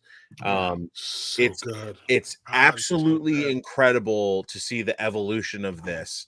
And I highly suggest, if you're drinking a 2023 right now, grab one of these, hold on to it for 5 years, and crack one. Greg, go out tomorrow and grab one. I'll go. I am.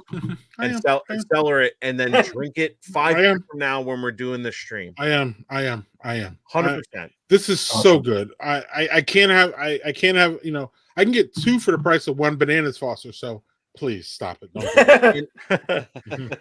and the Sticky Monkey, same thing. Sticky Monkey, same exact thing.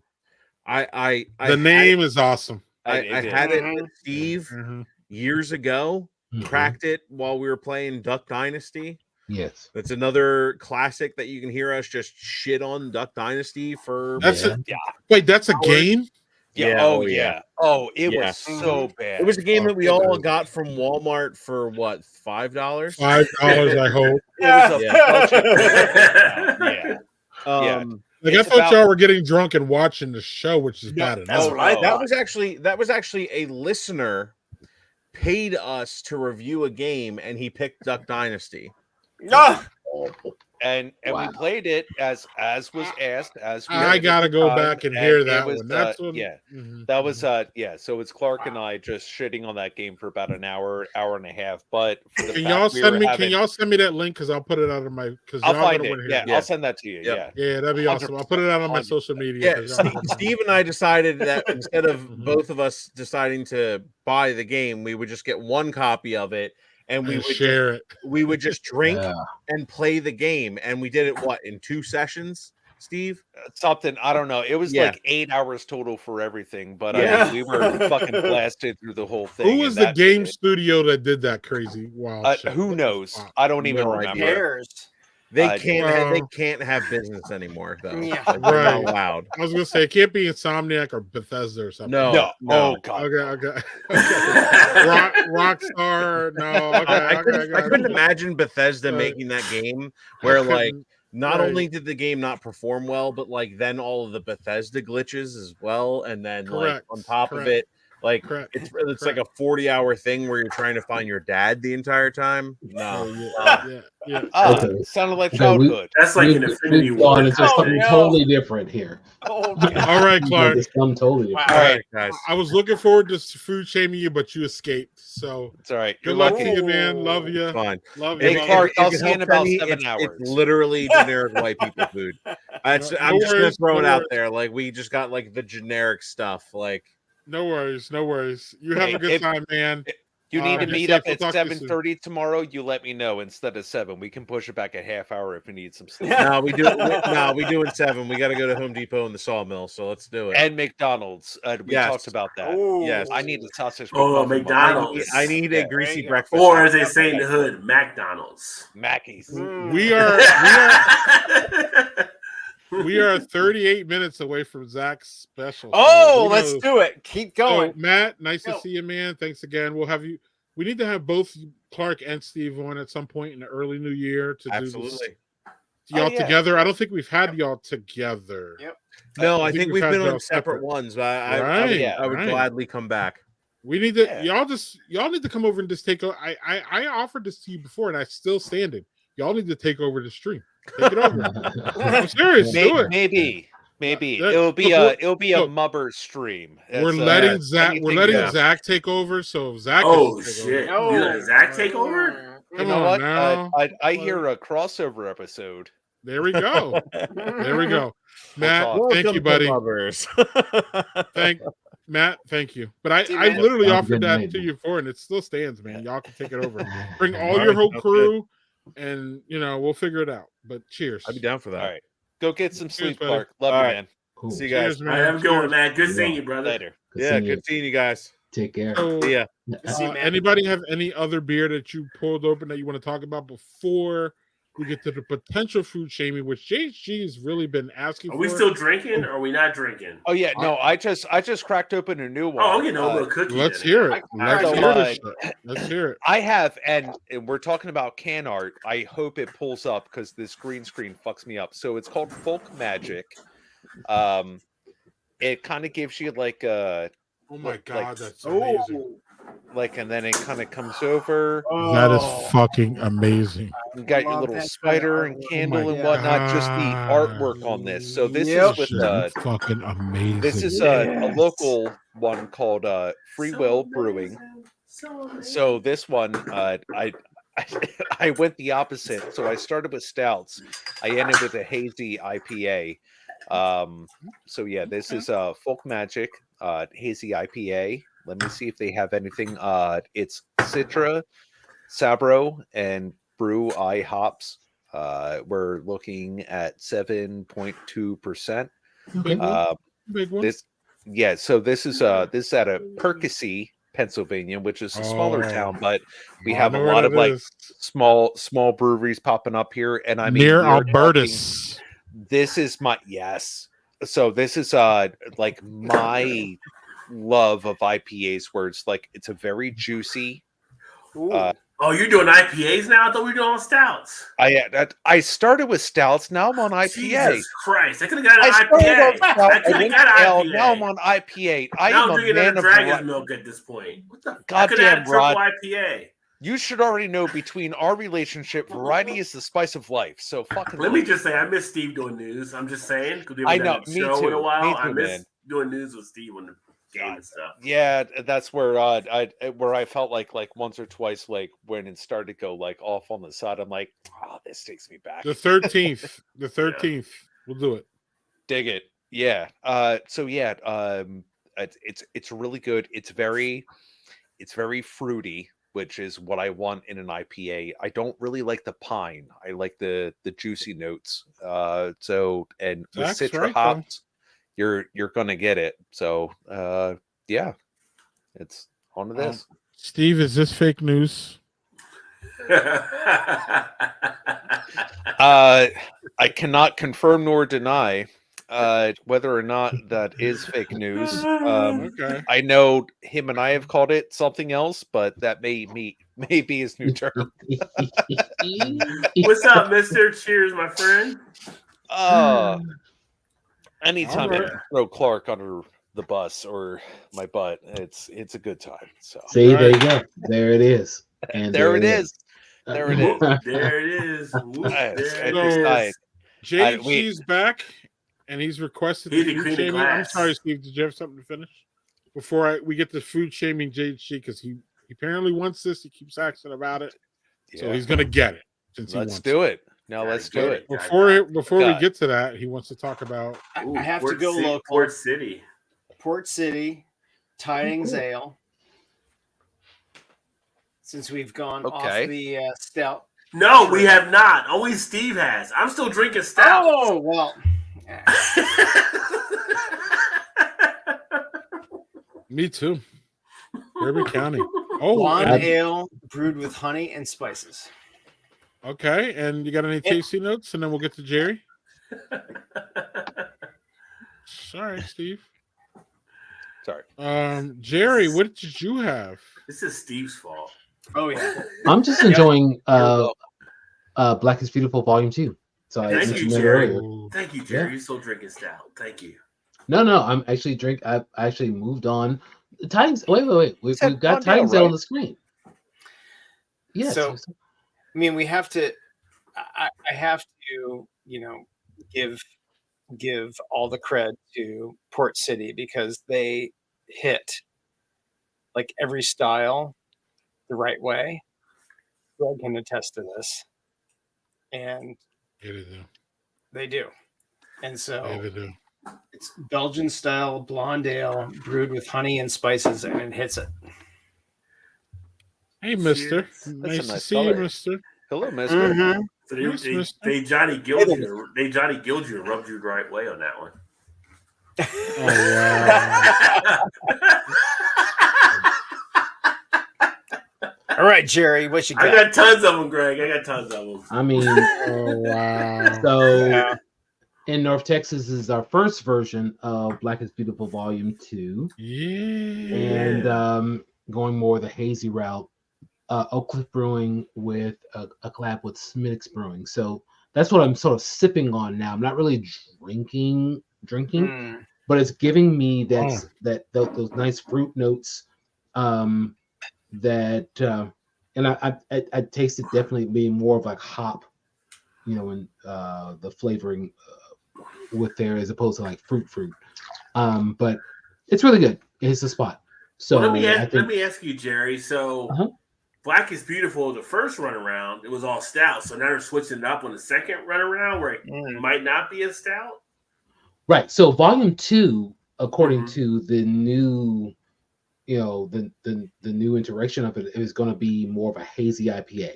Okay. But what was great about Black is Volume 1 is that while it was designed to be a stout, I loved when individual people went through different things, right? So you Right, had put your some twist, people going yeah. toward cider, mead, black IPAs, other things that you could do with Black is Beautiful. So I'm actually looking forward to some of those same type of unique things happening with Black is Beautiful Volume 2. Also, the difference, whereas Black is Beautiful Volume 1, people were working with local agencies and just kind of, different agencies in their area. Whereas Volume 2 is really designed to really be a part of a fundraiser for the National Black Brewers Association, NB2A. Okay. Mhm. Oh, that's cool. Absolutely. Nice. Sure. That's my buddy. That's my buddy I Swami. didn't realize that That's Swami that follows you from Canada. I didn't realize cool cat. Volume 1 branched out beyond the stout. You realm. see me and Jerry. That's why yeah. he's comparing me and Jerry saying two So the Black is Beautiful Volume, while it was mainly a stout from the sort of the initiative. From Brothers Oh Souls, man, right? Yeah. There were here in Dallas, especially, there was a coffee cider. There were people who did black IPAs. There were other people who did other porters. There are people who did brown ales with other particular things on. So I kind of love the creativity that was going on with it, and also working with those local organizations. It was really neat to see all of that. So yeah, for sure. Wow. Okay. No two wheels down, but they're both good-looking black, older black men. You will say that. I mean, they got the good-looking black man thing down. That's my buddy Swami. That's my buddy Swami up there. Absolutely. Yeah, I can say it. Right. Two distinguished black men. So, who I love to call my friends. So yeah, that's that. Mr. also says that English has stopped shipping to Canada. Okay. Wow. Old English, really? Okay. Yeah. Clones. Okay. I mean, I see it. They're saying clones between me and Jerry. Yeah, I see it. If I can get Jerry to work for me, I can take a day off.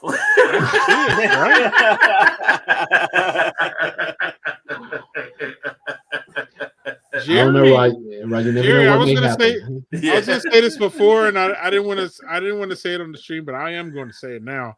Jerry, you look good, man. I could tell you that since I last saw you, you shed some pounds, buddy. You look really good, man. Cheers to you. Thank you. Cheers to that.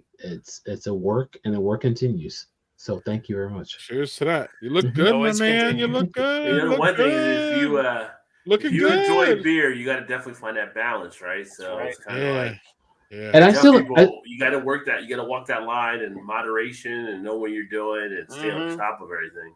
And I still enjoy beer. It's just one of those things where, I mean, beer wasn't. People always think, okay, well, you enjoy beer, so you're drinking beer too much. I'm like going, you know what? What I would turn to too much was certain foods. And I would turn to those. I would turn to those foods when I was very happy, when I was very sad, when I was. Yeah, I'm an emotional eater too. So that's the stuff I'm working on. Man, you're doing good work, so keep it up, man. Jerry. As long as you're happy, man, that's all we care about here. So, real quick before Steve's not here. When he comes back, we'll get to the food shaming for JHG. But I wanted to this comment nice.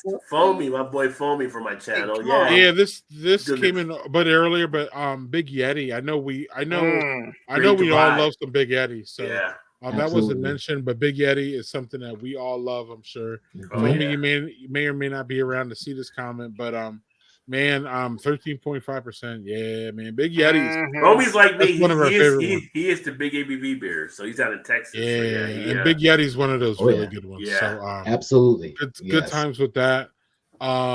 Here's something that Zach said about Clark. He left, but are those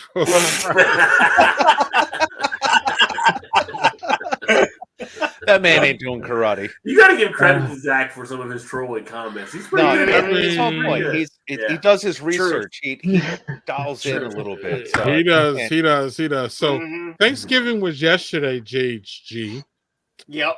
And you're gonna need to be the first to answer this since you're so anticipating. Bring it. And so you're first in line for the food shaming, JHG. Oh wow! Fine, bring it. If you get whipped around, it's not my fault. You asked for it. No, it's your Okay. fault. Okay. So Oh, three have to go. Three Three? have to go. Three. Three have Wait, to wait. go. But they, Wait. but no, wait. Number 8 and 9 What are don't. 8 and Okay, thank you. okay, all right, Okay, there you go. Now we see him. Happy? Yeah. 9 has to go. 6 has to Correct.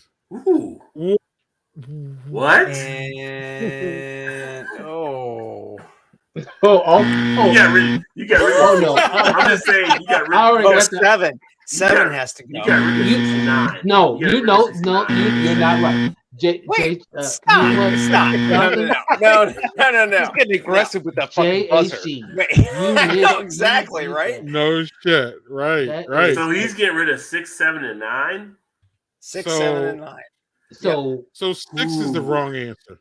Yeah. Okay. The other Yeah. ones are the right answer. Yeah, you That's gotta have it. 6. You gotta have. What's up, 6. Jerry? 1, 7, and 9. 1, 7, and 9. If you don't get that potato Whoa, whoa, salad whoa, right whoa, out whoa, of here, What? Whoa, you get rid Potato of greens? salad has to go. Hold on now. you Potato don't salad get- has to go. Wait. Potatoes- Now, as a Thanksgiving food, not You know just what? in general, but as a Thanksgiving food. as a You in can't get general. rid of greens? If you don't eject that potato salad right out of here, like this Right. goal, get it out Thank of you. here. I agree. Yes. Number 1, though, Jerry, makes me want to revoke your Yeah. black card. I gotta just say, you gonna have no greens at the table? You know what? What do you go, green bean casserole? Where's your black You card, need the Jerry? greens. Because I want to grab it. You can revoke. You I can want to shred that shit. you can revoke so-called black card because I will then say I am an American descendant of slaves and Jim Crow disenfranchisement. So I if don't you care. want, if the black card can I don't know how go, to go. make your greens, but if they're making right, you gotta have greens. All I'm right, just saying. No. I'm gonna Gotta get out have of this greens. conversation. No, you don't have to have greens. Yes. Yes. Greens and cabbage, especially No, you don't need cabbage. You definitely don't need cabbage. You can have green beans. I don't know You who can brought have cabbage to the table, but yeah, you green take that shit back beans home with you. some turkey in it. Okay, green beans. But Yes. you talking about some collard greens?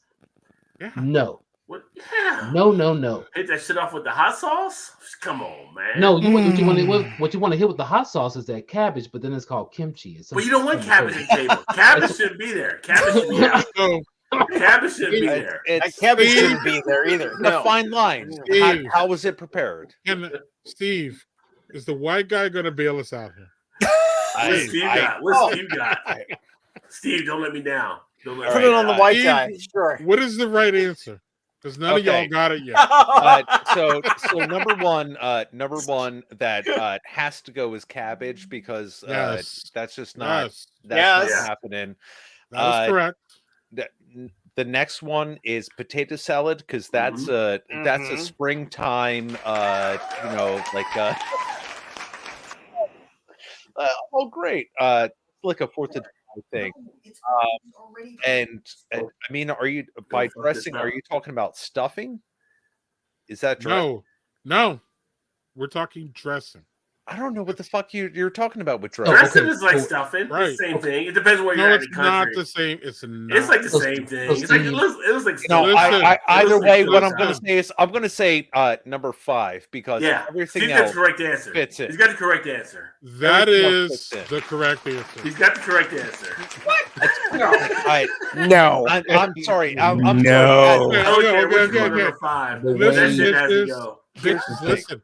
The way And that's they why have- me and Steve No. That's God, why me and God. Steve could I Steve, was I'm lucky sorry. enough for Listen. about This like is your 4 spirit years. the wrong way. Listen, about 4 years of my Bitches, life. listen. My dad, one of his wives, Listen. we married into a Bitches, black family, listen. and I was introduced to collard greens, and I was introduced right because Yeah, it can be done right or it can be done very wrong. There was exactly. an auntie that done it very wrong, and then thank God my stepmom, she did it very right. Nice. That made it good. I mean, she put So- bacon grease and Yeah. stuff. Collard Mm-mm. greens. Ham Yeah. hocks. Yeah. Ham hocks. You did the greens all right. that. Yeah. So The good stuff. Zach Rosenberg. Whole whole bottle bottle of Mm. you get a double fucking He boot. said my Because- dad. Because had when it you one of have those. delicious dressing done well, number 5, there is no need for number 4. Number Need to 4, really there's, dress it. there's no, What? biscuit and rolls are like there, where's no need for Biscuit and that. rolls need to be there. No, They need to be there. it's the extra carbs, but I will say as a I wish I could very mute all your Caucasian mics. family, my wife's aunts and mom make a great pineapple souffle. So Can you I have do this? Can I it's mute all basically you? like a pineapple stuffing almost. Whoa! No, Now you're no. getting a little crazy now with the Yeah, pineapple. stuff. now you're getting muted. This All you is- bitches are getting muted. All you bitches are muted now. You can't talk, and I did this shit. So now I'm going to explain what the right answer is and why you motherfuckers are wrong. Number 1, the right answer is number 5, number 7, and number 9 all need to go. Now, Rod, I'm not hearing you. If number 5, my friend, it doesn't say stuffing, okay? It says dressing.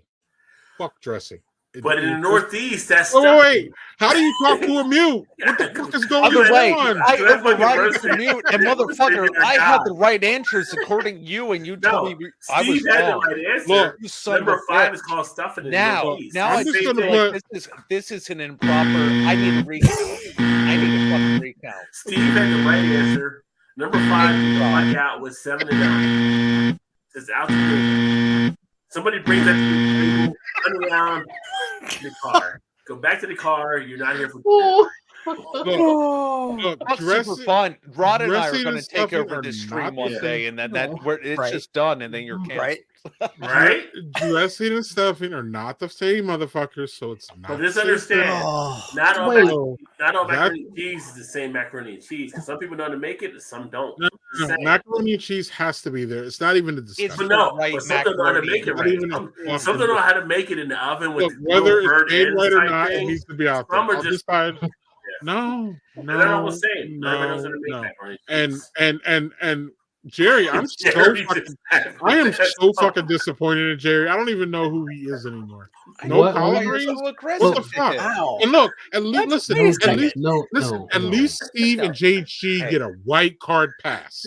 Oh, They're no. white. Oh, Okay, so But if they here's get the it thing. wrong, Wow. I'll give them a pass. But don't here's make the me thing. a part of You your get no argument pass. against It's Jerry. exactly Jerry, because you're black. you. You're supposed to get But it how did you right. not have? How did you not No. have green beans casserole No. in there? Okay. If you Collard had green bean greens- casserole, No. Hey, if you No. had The green way- bean casserole, let in Jerry there. No. talk for a moment. No. The With man's collard trying to make a greens- point. No.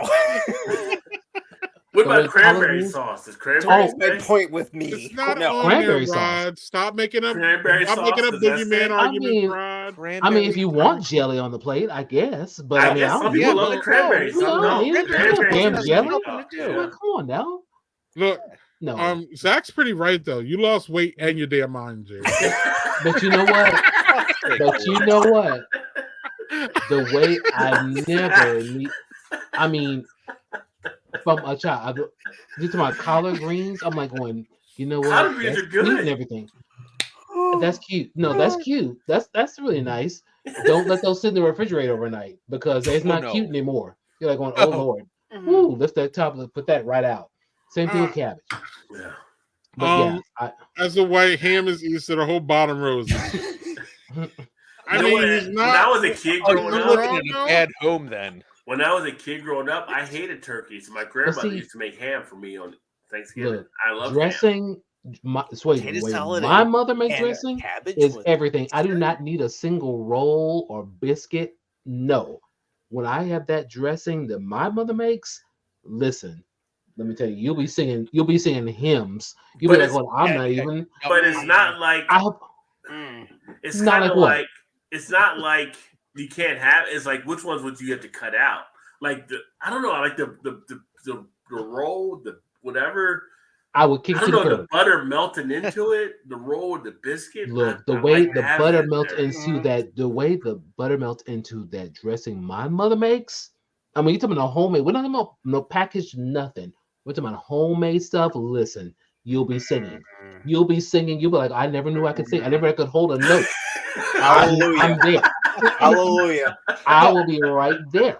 He has I didn't know I could the hit man that has note. a good point. Yeah, Mhm. and it's all about the delivery. I mean, Yeah. candied yams. You know, you can have Aunt Sally just pour them out in a jar. It's like it's No, called yams. not That's those sugar ones. in No, it. no, And no, exactly. No, No, and it's not right, and it shouldn't be right. That is a travesty. We're all Right. Poor fucked JC's looking about- like he's lost here. Like, what is going on right I mean, now?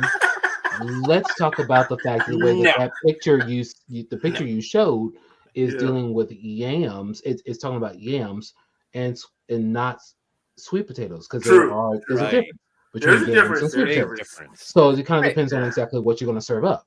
Mhm. So let's see that That picture shit one more says time. yams. It says yams. I mean, it's like sweet potato pie and pumpkin pie. Which one are you going with? I just sound like we all need to have a big Boy, Thanksgiving oh, next is- year, and it's is going to be it- fucking awesome. That's I can answer that. I can answer that, Rod. Don't bring your pumpkin pie to my. I know Thanksgiving. because we grew up different with sweet potato pie versus Right. pumpkin pie. I love pumpkin pie. Don't get me wrong. No, Yeah, Not at Thanksgiving. No, fuck you.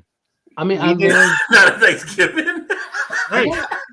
I guess I just love homemade pie, right? And so, Yes. and my grandmother Yes. homemade the sweet potato pies, Yeah. which is like there's just nothing that could replace it. Now, Oh, she yeah. had she Not even Patty LaBelle. had she done a homemade thing with pumpkin pies, I would probably think the same thing about them. It's just Yeah. the only reason why I don't is It's not the because of the emotional taste. tie that you have. It's the emotional tie Well, to the homemade sweet potato pie that Yeah. was like that meant something, and no one has been. If there's anything I would have loved to have taken, in terms of a recipe from my grandmother, it's that because Mhm. I can envision that, and I can envision my grandmother being up Yeah. 3 or 4 in the morning, and just the look and the taste of those pies has never been touched since. damn right. Well, it's like somebody mentioned earlier, I was a spoiled brat. I don't know if I agree with that fully or not, but my grandmother used to make Surprise! used to make lemon meringue pies. I love lemon meringue pies, and there was no way you could, she would make those, and that was just it. Like she made it, and it was great, Right. So Those emotional ties are very like Look, yeah, that's a major part of what you feel when you have a meal. yeah. Absolutely. So the food shaming shit can happen, but It does happen. right, It's happening it does right now. happen.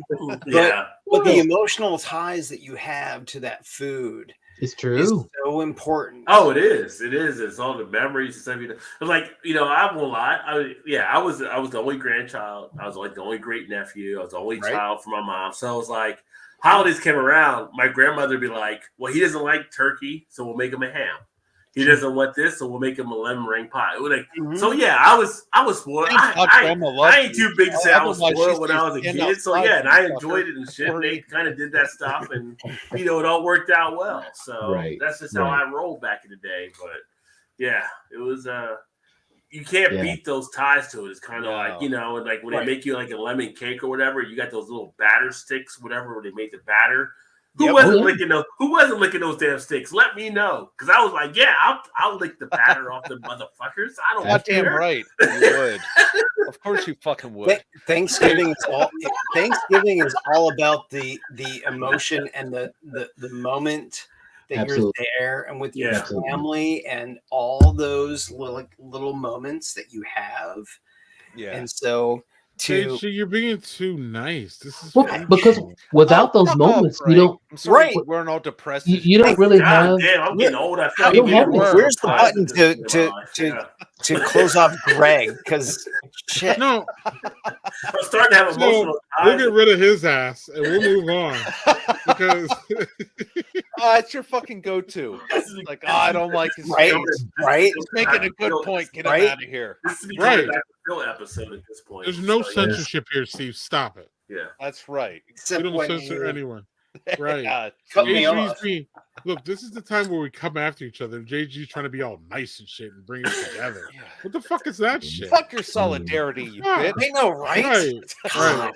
But I do Oh. will add though, like I think terrible. a lot of cultural things come into this, and one of the things is like I firmly believe that, and Rod can tell me I'm wrong, but I firmly believe that sweet potato pie is really going to end up more on Black families Yeah. it Thanksgiving, is. and pumpkin pie is going to end up more and white people's things. And listen, Yeah. I love them both. I think they're both fabulous. Absolutely. Yeah. If I had to pick one, it would definitely be sweet potato. But it's like this and this, dude. It's like so close, and they're so different, really. You think about it, but yeah, it's funny how it works. Entwined. right. But like, I literally saw it on Twitter, and I know Twitter is in real life, and I got that. But like, black people are like, if you show up to my house with pumpkin pie, you might as well just walk the fuck back. Oh, like it has to be sweet potato pie for some people. So like that's really interesting aspect. No, that's also fair, but there's also a line to be drawn in the sand where even as a white person, if anybody who showed up to a holiday get together and had raisins in their potato salad, we would kindly but firmly tell them to leave. Because that is not the way things are done. It's like, I'm sorry, I like seasoning in my food. I was raised with seasoning in my food. I had a little bit of everything, and if you show up, it's like, oh, I roasted you a chicken. I'm like, what did you do? Hug it to death? It's paler than I am. It's more pink than I am right now. It's like, this is not acceptable. You need to go. I will send you a Christmas card. Happy New Year. Don't show up next year. But I mean, we all have the things that are like kind of associated with our cultures, but there are times when it can transcend that a little bit, and we say, your food's fucking nasty, don't do it again. Yeah. Right. Well, it's funny, like the Greg's thing. I think the first time I had pumpkin pie was like one of the companies I worked with, we had a cafeteria, and during the course of the year at Thanksgiving they would have like Thanksgiving type meals or whatever. So I think it was like 2001, and they had they had pumpkin pie. I never had pumpkin pie up to that point. Pumpkin pie had a little Cool Whip on it or whatever. It's like, okay, I'll take. This shit's kind of good. Like, what the hell? Like, I've never had this before. It's like my friends are like, they're all white. Like, we mean never had pumpkin pie. I never had pumpkin pie. Just never. It wasn't served at our table. It wasn't something that we actually had. And I wasn't like a pumpkin pie fiend at that point, trying to get more pumpkin pie. So yeah. Yeah, and Rod, from my house, it wasn't that we didn't have pumpkin pie. It's just that we didn't have it for Thanksgiving. We had it, all through that holiday, the Halloween season, and so pumpkin pie was in our house. But like for me, it was always sweet potato pie on the table on Christmas. It was always, like Jerry said, homemade, and it was just like so authentic. And like I haven't had that since we had the and Rod, in my house too, like. My grandmother started cooking like 2 days before. Yeah, my grandmother we had a big ass spread, and I still try to replicate that a little bit in my house. Yeah. And this year what we did was we did half curbside, half we made food at home. So it was really nice because we bought, we got curbside for like the staples. So like it was literally a local damn, why is it escaping me? Golf course. What do they call those? Clubhouse. The clubhouse for the golf course, and they got a good place. So it was definitely, again, with all due respect, white people food, but we supplemented that with a sweet potato pie. We had chicken wings, smoked chicken wings off the grill, and we had macaroni and cheese because that wasn't offered. I added cranberry sauce to their stuffing, Jerry. You know what I'm saying? So like there was a little bit of area where we could work that in. And still have our authentic, Black experience, but it was mixed in, and we're a mixed household. My kids are half white, half Black, so hell, let it all be half white, half Black. Let it all be, with their heritage. Just so it was great. It worked this year, but when they were younger, I used to just make it all myself. I just grew up with that big. The table's full. There's all different kinds of things. So if Rod's gonna bitch about my ham, I got chicken for that motherfucker. You know what I'm saying? And like, you know what I mean? Whatever. Like, I don't know. I hear you like to be catered to, so I gotta. You like some fucking ham, though. I tell you that. So yeah. Oh yeah, man. Yeah, that was the whole thing. Shout out to your relatives for making you feel happy, and that's good shit. That's not bad shit. I'm gonna make fun of you on the stream though for it. No. Otherwise though, that's good. That's good parenting and good. Because I want like the holidays. Like I grew up with the holidays being happy. I did. Yeah. Like, and but I've grown up to find out that they're really complicated for a lot of people. And I understand that because people have trauma, people have trauma on different levels, and sometimes the holidays, trigger that. And I have respect for that now. But at the same time, I still want to give my kids what I had, which was a happy holiday. Like no bullshit, no drama, no, relatives that we don't want, and all that. It's kind of interesting.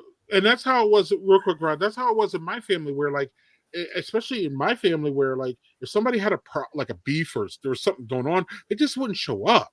Like it wasn't like they just showed up just to like be a menace. Like they just weren't invited. So like all of my holidays were tailored to like the people who wanted to be happy. You just sit around and eat and watch football and watch the stupid parades and just have that one moment where your family could be tight. Now, if the family was like 5 one year and 15 one year, like it fluctuated. And it was like, as a kid, it was like, oh, Auntie's not here. Oh, wow, where's Auntie? And like, it was just never talked about. But when they got older, I was like, well, why wasn't Auntie at my, my Thanksgiving? Well, Auntie was fucking around, so we didn't invite her. And I'm like, okay, well, whatever. You know what I mean? Like, as long as I was happy, that's cool. And that's what I want to give my kids. So what were you going to say, Rod? It was interesting what you were saying. I was going to say, and it's kind of funny. So one of the things is, we talked about in our chat before we did the stuff earlier, some of the beer stuff we got today. And it's like, I was thinking about it after the fact, like, spent a pretty penny today on beers, on what I actually got from when I was sharing with you guys in the chat. And it's kind of like, after I'd done it, I've been thinking to myself, like, you know what? It's kind of like, to be able to do that, you're in a fortunate position. Sure. A lot of times we lose sight of that type of thing. Like, what I spent on beer today probably could have fed a family for 2-3 weeks. And sometimes we got to appreciate that moment as well.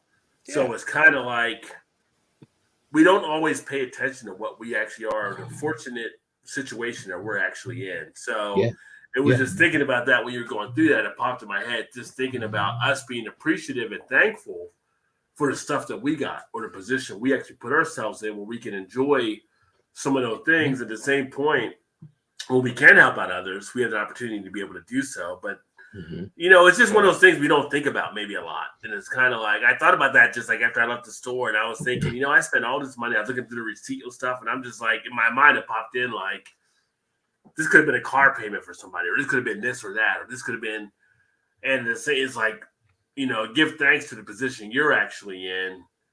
And it's just one of those things we just pass on sometimes. We don't realize it. And it was just one of those moments that hit me. It was kind of like a reflection on where you're actually at. So just one of those things to kind of think in perspective to what you have and what you have to offer. And that can always be a double-edged sword because it's like if you grew up in a certain way and like, I know I did, it's like not growing up in like a very healthy financial situation or home situation, whatever it is, being on like a food stamps, welfare, everything else. And then you finally get yourself and you build yourself up out of that and get to the point where, you can spend some excess on like your own personal pleasures, but it's always good to know it's like, okay, well, let's actually be thankful for that because we've built ourselves up out of like a certain socioeconomic situation or whatever background you may be coming from, where it's the best thing you do is, okay, well, maybe if you can throw some back to your community, that would be great. Maybe to like a local church or like a local food bank. I know my wife and I have done that over the past few years just to kind of be like, we're doing better than some others, so let's be thankful for that and let's give back to that. But then also don't feel like that's not a reason that you can't appreciate yourself and you and your partner being there in indulging a little bit. And sometimes I feel like that gets mixed up where if you do indulge a little bit, well, you're a piece of shit person, you shouldn't be doing that. It's like, well, that's not always the the entire scope of things, because Right. maybe you are doing something for others around you, whether it be family, friends, community, whatever it is. But I don't know. I just feel like that gets so mixed up. Convoluted. No, Yeah. it really does. It really Yeah. does, to where it feels like you're almost kind of like shamed into the point of like, I'm finally doing okay, and it took That's a me- bad thing. Yeah, no, yeah, no, yeah, no. no, and it shouldn't. But as long as, like Rod's saying, as long as you're understanding of what you did to get here, and knowing that you're not just taking it for granted, then that's great. And if you do have a little bit more, cool, throw back a little bit. Yeah, it's a perspective check. It's just it really is. Yeah, and shout out to you, Rod and Steve, because I know that y'all are kidless families, and shout out to y'all because the focus for me and JHG, for example, is our kids and giving them the experience. But when y'all don't have kids, y'all are at least still mindful of passing. And Jerry here's too now. Is a kidless family.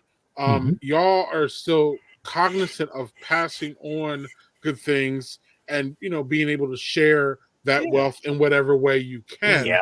Whereas Yeah. our focus 100%. as JHE and I focus as fathers are making sure that our kids have Right. these curated good times. Right. Y'all don't have those kids, but y'all are still also saying like, hey, I want, I still want people to have a good holidays, and I want to be able to enable that in some ways. Right. So whether y'all don't have the focus of kids, y'all are at least focusing on the overall picture and saying, hey, I come from nothing. I at least, at least Rod is saying, look, I don't have kids to pass this on to, but I at least have, while I am spending all this money on myself, I at least have this perspective that like, hey, I've come from a a bad place. I'm able to spend this money, but I'm still going to keep that focus on like, keep myself like grounded on a level, right? Well, right? it's funny. It's funny how having- you mention it. I'm sorry. Go ahead, JC. It's having empathy. It's empathy, right? Empathy. It's understanding that others have a different situation than you do, and being able to apply your opportunity and your options to those who don't have it. Yeah. That's That's what I'm hearing from y'all. Yeah, and it's funny because it's you mentioned about the killer. I always draw back, and it's kind of like it's funny being kidless, but yet kids can be the inspiration. So I draw back to absolutely years ago, back like 2007 or whatever, when I was like a football coach for one of the local teams, Cincinnati, in the inner cities, and I didn't have kids, but I knew about coaching football. I knew about football along those lines, and a moment that took place, like back then, I would drive like a Dodge Charger. And so when I pull up to practice, some of the kids were like, "Oh, that's a cool car." Blah blah. Like, how do you do that? And all the kids in their neighborhood were associated in a Dodge Charger with the local drug dealer. They're like, "Well, how do you do that? You're not doing this, or you're not doing that." Or blah. I was like, "No, you go do this. You go to school, you get a job, you earn what you want to do, and you can buy whatever you want." That kind of stuff. And in a way, the kids kind of educated me on what they were actually going through. And so it's being able to provide that perspective. So it never costs anything to add knowledge, right? So when we can add knowledge at certain points, that makes the world a better place, in my opinion. So if I see situations, I step in and I actually will add that knowledge if I can to help future generations. Because there's a lot of stuff that kids just don't know. There's other people that don't know. It's kind of like different ways, different perspectives, and how you grew up and what you may have seen. Yeah, man. So absolutely. Being able to drop that kind of knowledge makes a big difference. Love it. I see Greg laughing. I think it's one of Zach's comment. Well, I'm also laughing. Oh fuck! Oh god, Zach's been in the background this whole time that we've been getting like deep and everything else. I also laughed too because I didn't know if we were gonna have a serious like y'all seen the stream enough. Y'all been on. We had a serious moment. Of like a couple weeks ago, that you didn't have to acknowledge that. So we're like the sitcom in the 80s. To be serious, it's so funny at the end. I didn't see a serious moment in this stream. Right. Here And we are. I didn't see one happening at all. And I was fine with that. Well, you know. And so we went from the food shaming to the seriousness like really fast. And that's how we roll. And that's a great thing. But I didn't see that coming at all. At all, really. Gotta keep you on your toes, Greg. Come on. That's the thing. But I do want to say, what you gonna say, Rob? No, I'm just saying it's all a matter of being in tune and just like I feel like you see stuff nowadays and people just kind of try to ignore it or tune it out and kind of things, and it's kind of like there's opportunities to help people. You never know who you help may adjust how that life may be for that person and how it may pay out in the end. Like I've seen things where people are like they do different things, and some of the YouTubers or TikTok, whatever it be, and it's kind of like they go through stuff trying to find somebody that would do something, and then somebody actually responds to them, and then that person gives them $10,000 or something like that. It's kind of like it's just showing like be compassionate out there because you never know who could be what. And everybody, and I would say for most people, you're probably a paycheck or two for being that homeless person. There's you just said that there was a guy who did Hoarders. I think his name was Matt Paxton. And he says you are 3 decisions away from shitting in a bucket. Yeah. And that's really what it comes down to. It's like you can just make 3 terrible decisions in life, going from a home and financial job to just shitting in a bucket. Yeah. And that's really what it comes down to. So it's all on perspective. So if you have something you can share with someone else that's going to make a difference, just go share that. As long as you're not hurting anybody, then you're on the right track. And so what that reminds Jerry, go ahead. I'll just say what that reminds me of is the fact that we are indeed still souls, which is probably going to be my first beer that works for Still Souls. This Weathered Souls beer with the it probably is going to be. I mean, it was a weird edge, right? Because I was like, oh, I loved both what this was doing and what the Vector Donnie was doing. If I can get it in there somehow. Okay. Okay, I can't. He's calling the hologram. Help him out. No. I know, right? There we go. There we go. So, Still Souls, I think it was a stout. It didn't have any other adjuncts. It was just barrel aged, and it just worked. And the nice head. And so I probably put this as 1, 2, and then I mean, I couldn't say this is 3 only because it's really not the same type beer, barrel the hazy IPA, but it was a nice blend. So that was just my segue into the conversation as we were talking about all these different things, because you're right. We're always close to things. That's why we should always be thankful for what we have and what we're able to get. I mean, the idea that we're actually sitting here talking about craft beers when you think about different things, not just here, but around the world. Like, there's some people that can never even think about even getting craft beer, right? Like, we talk about, like, beers we bought $10 a can, $11 a can that some people can't even get close to. Sure. They just don't have the funds an hour to do it. Too much. So that was Jerry. That was Jerry's segue. This is mine.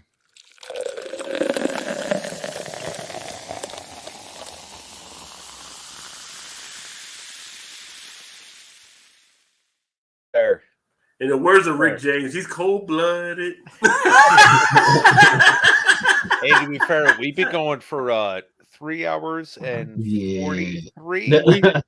We could, but Zach, we're going to distance. Zach, we have beat your. This is the longest Brothers in Booze ever. Yes. Sorry, Zach, and we weren't trying to beat you tonight. I literally have pre-production notes to prove that. Actually, no, it's true. It was put forth. It was noted. This may be like one and a half hours ago. I could show you the screen. But it wasn't a goal. Right. It wasn't a goal at all. In fact, I was like, we're going to go between 2 and 3. And she's like, how the fuck are we going to do that with all these people, motherfucker? He literally said that. But anyway, did say that. So I had these two. which were fabulous. They were actually this one was pretty good. You've only had I two don't even beers know. tonight? I love the I don't even know who artwork the on beer- Kong's. Kong's is great. It was It definitely looks so like good. it was definitely like Rampage, but this Yeah, one was it really was. good. The winner. This Three Sheeps was really You've only had two tonight though. Oh no! Remember this one? No. Remember this one? I'm never going to forget this one. This one is great, and this is empty. 14.6. This was amazing. Go out and get it if you still can. If you can barter for it, do it. It's only like $13 where I was at. I Right. don't know. It's it's a range, but this is good. I don't care if it's AB and bad. So I don't you're care in if your who makes it. for it. I really don't How give much a for a fuck. little if girl, Steve- like Blues Brothers? How much for a little girl? One I don't Bourbon even County. care. I don't even care. I don't give a fuck if Steve brewed it. This shit's amazing. Oh, whoa. Go out and get it. It was great. I'll let you know. I don't know if I trust Steve in the brewery. I'm just saying. JG, what were your offerings before we get What's out? up, Eric? Cheers, my friend. Thomas Meadow in the house. So Evil Santa has to be my number 3. Okay. Cool. It didn't hit the points that it said it had. Fair. Oh, hold on. Zach says on January he's gonna beat this one, yeah. So we'll see. Okay, yeah, we'll see. We'll see. In the words of The Rock, maybe bring I'll it. have to be there with Zach, Mister. and then that'll be a Excellent. record 6 hour. Pinnacle of Insanity was number 2. I love that. Show that can art again. That's Who does Guns N' Roses' the next Pinnacle? album. Who's Good. the brewery for Oh, that yeah, one? that's a good one. That can art is amazing. Who's It the brewery is. for that one there, JG? Amazing. It's really awesome. Is that Steve is a good brewer. No, he's not. Move on. Eric? And Christmas pancakes has to be number 1. Okay. Nice. JC, I didn't ask you about that one. Was the maple prevalent in that one? Maple. It actually was on there, like the gingerbread, because it was the base was gingerbread. The maple. Do we not see the comments that stood covered out.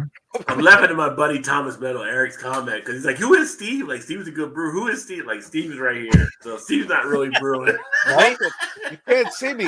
I'm gonna make your beer. Fuck you. He's invisible. He's invisible. Steve, how are your beers? All right. I'll go down the line. So first off, gingerbread cookie stout from Trogs. Very good, very smooth. Highly recommended. Probably not local to anyone, so I don't know why I'm doing that. Another Trogs, Impending Descent.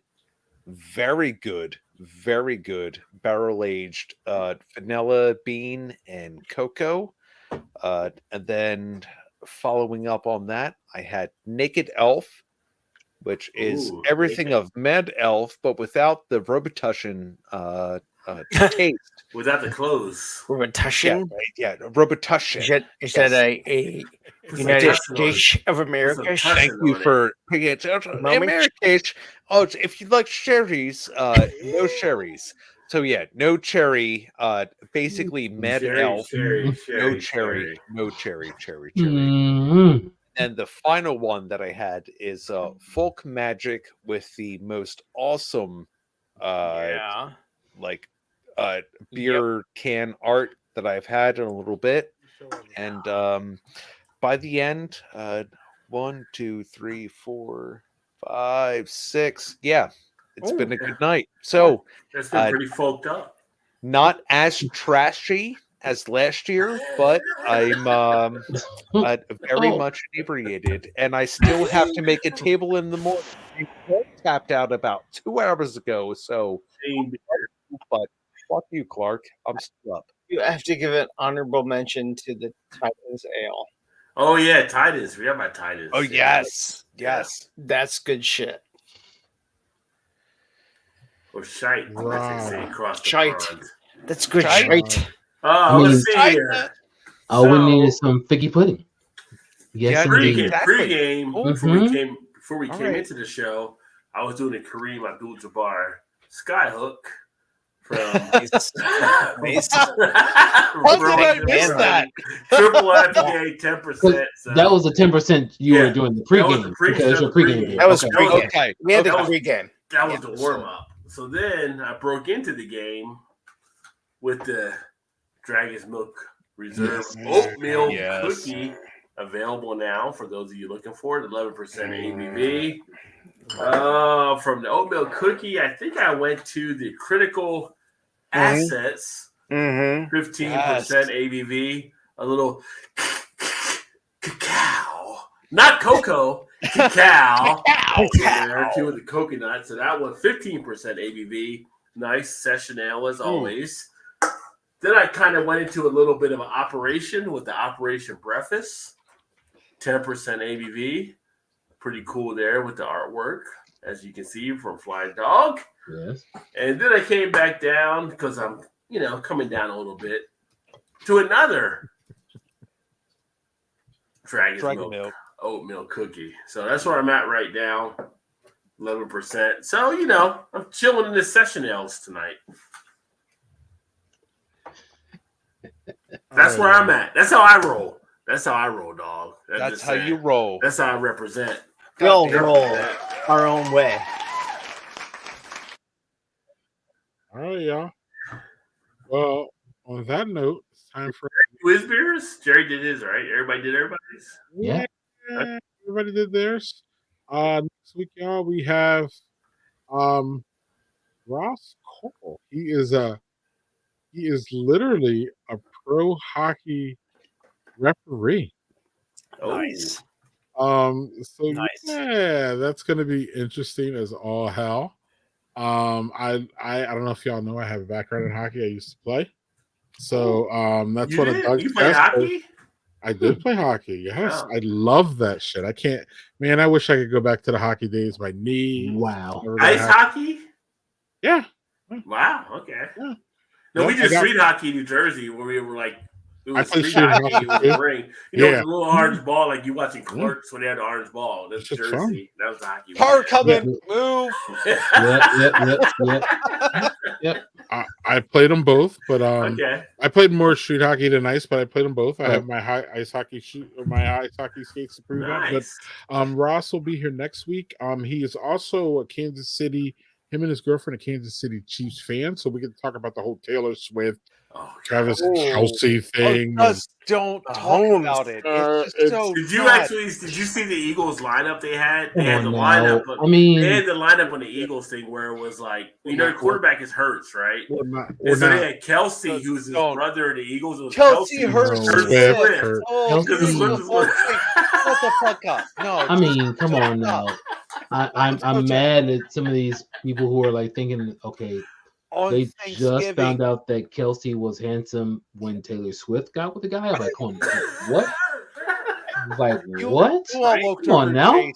Right? Jason is the stuff. There was a Boy. video I Yeah, watched about a please. wife telling her Shut the- husband like how she was going to help his career, and he's getting all It awkward doesn't because take of us. She's like, he's Super Make Bowl somebody- champion. Just He's somebody- he's already won a uh, Super Bowl. Like, yeah.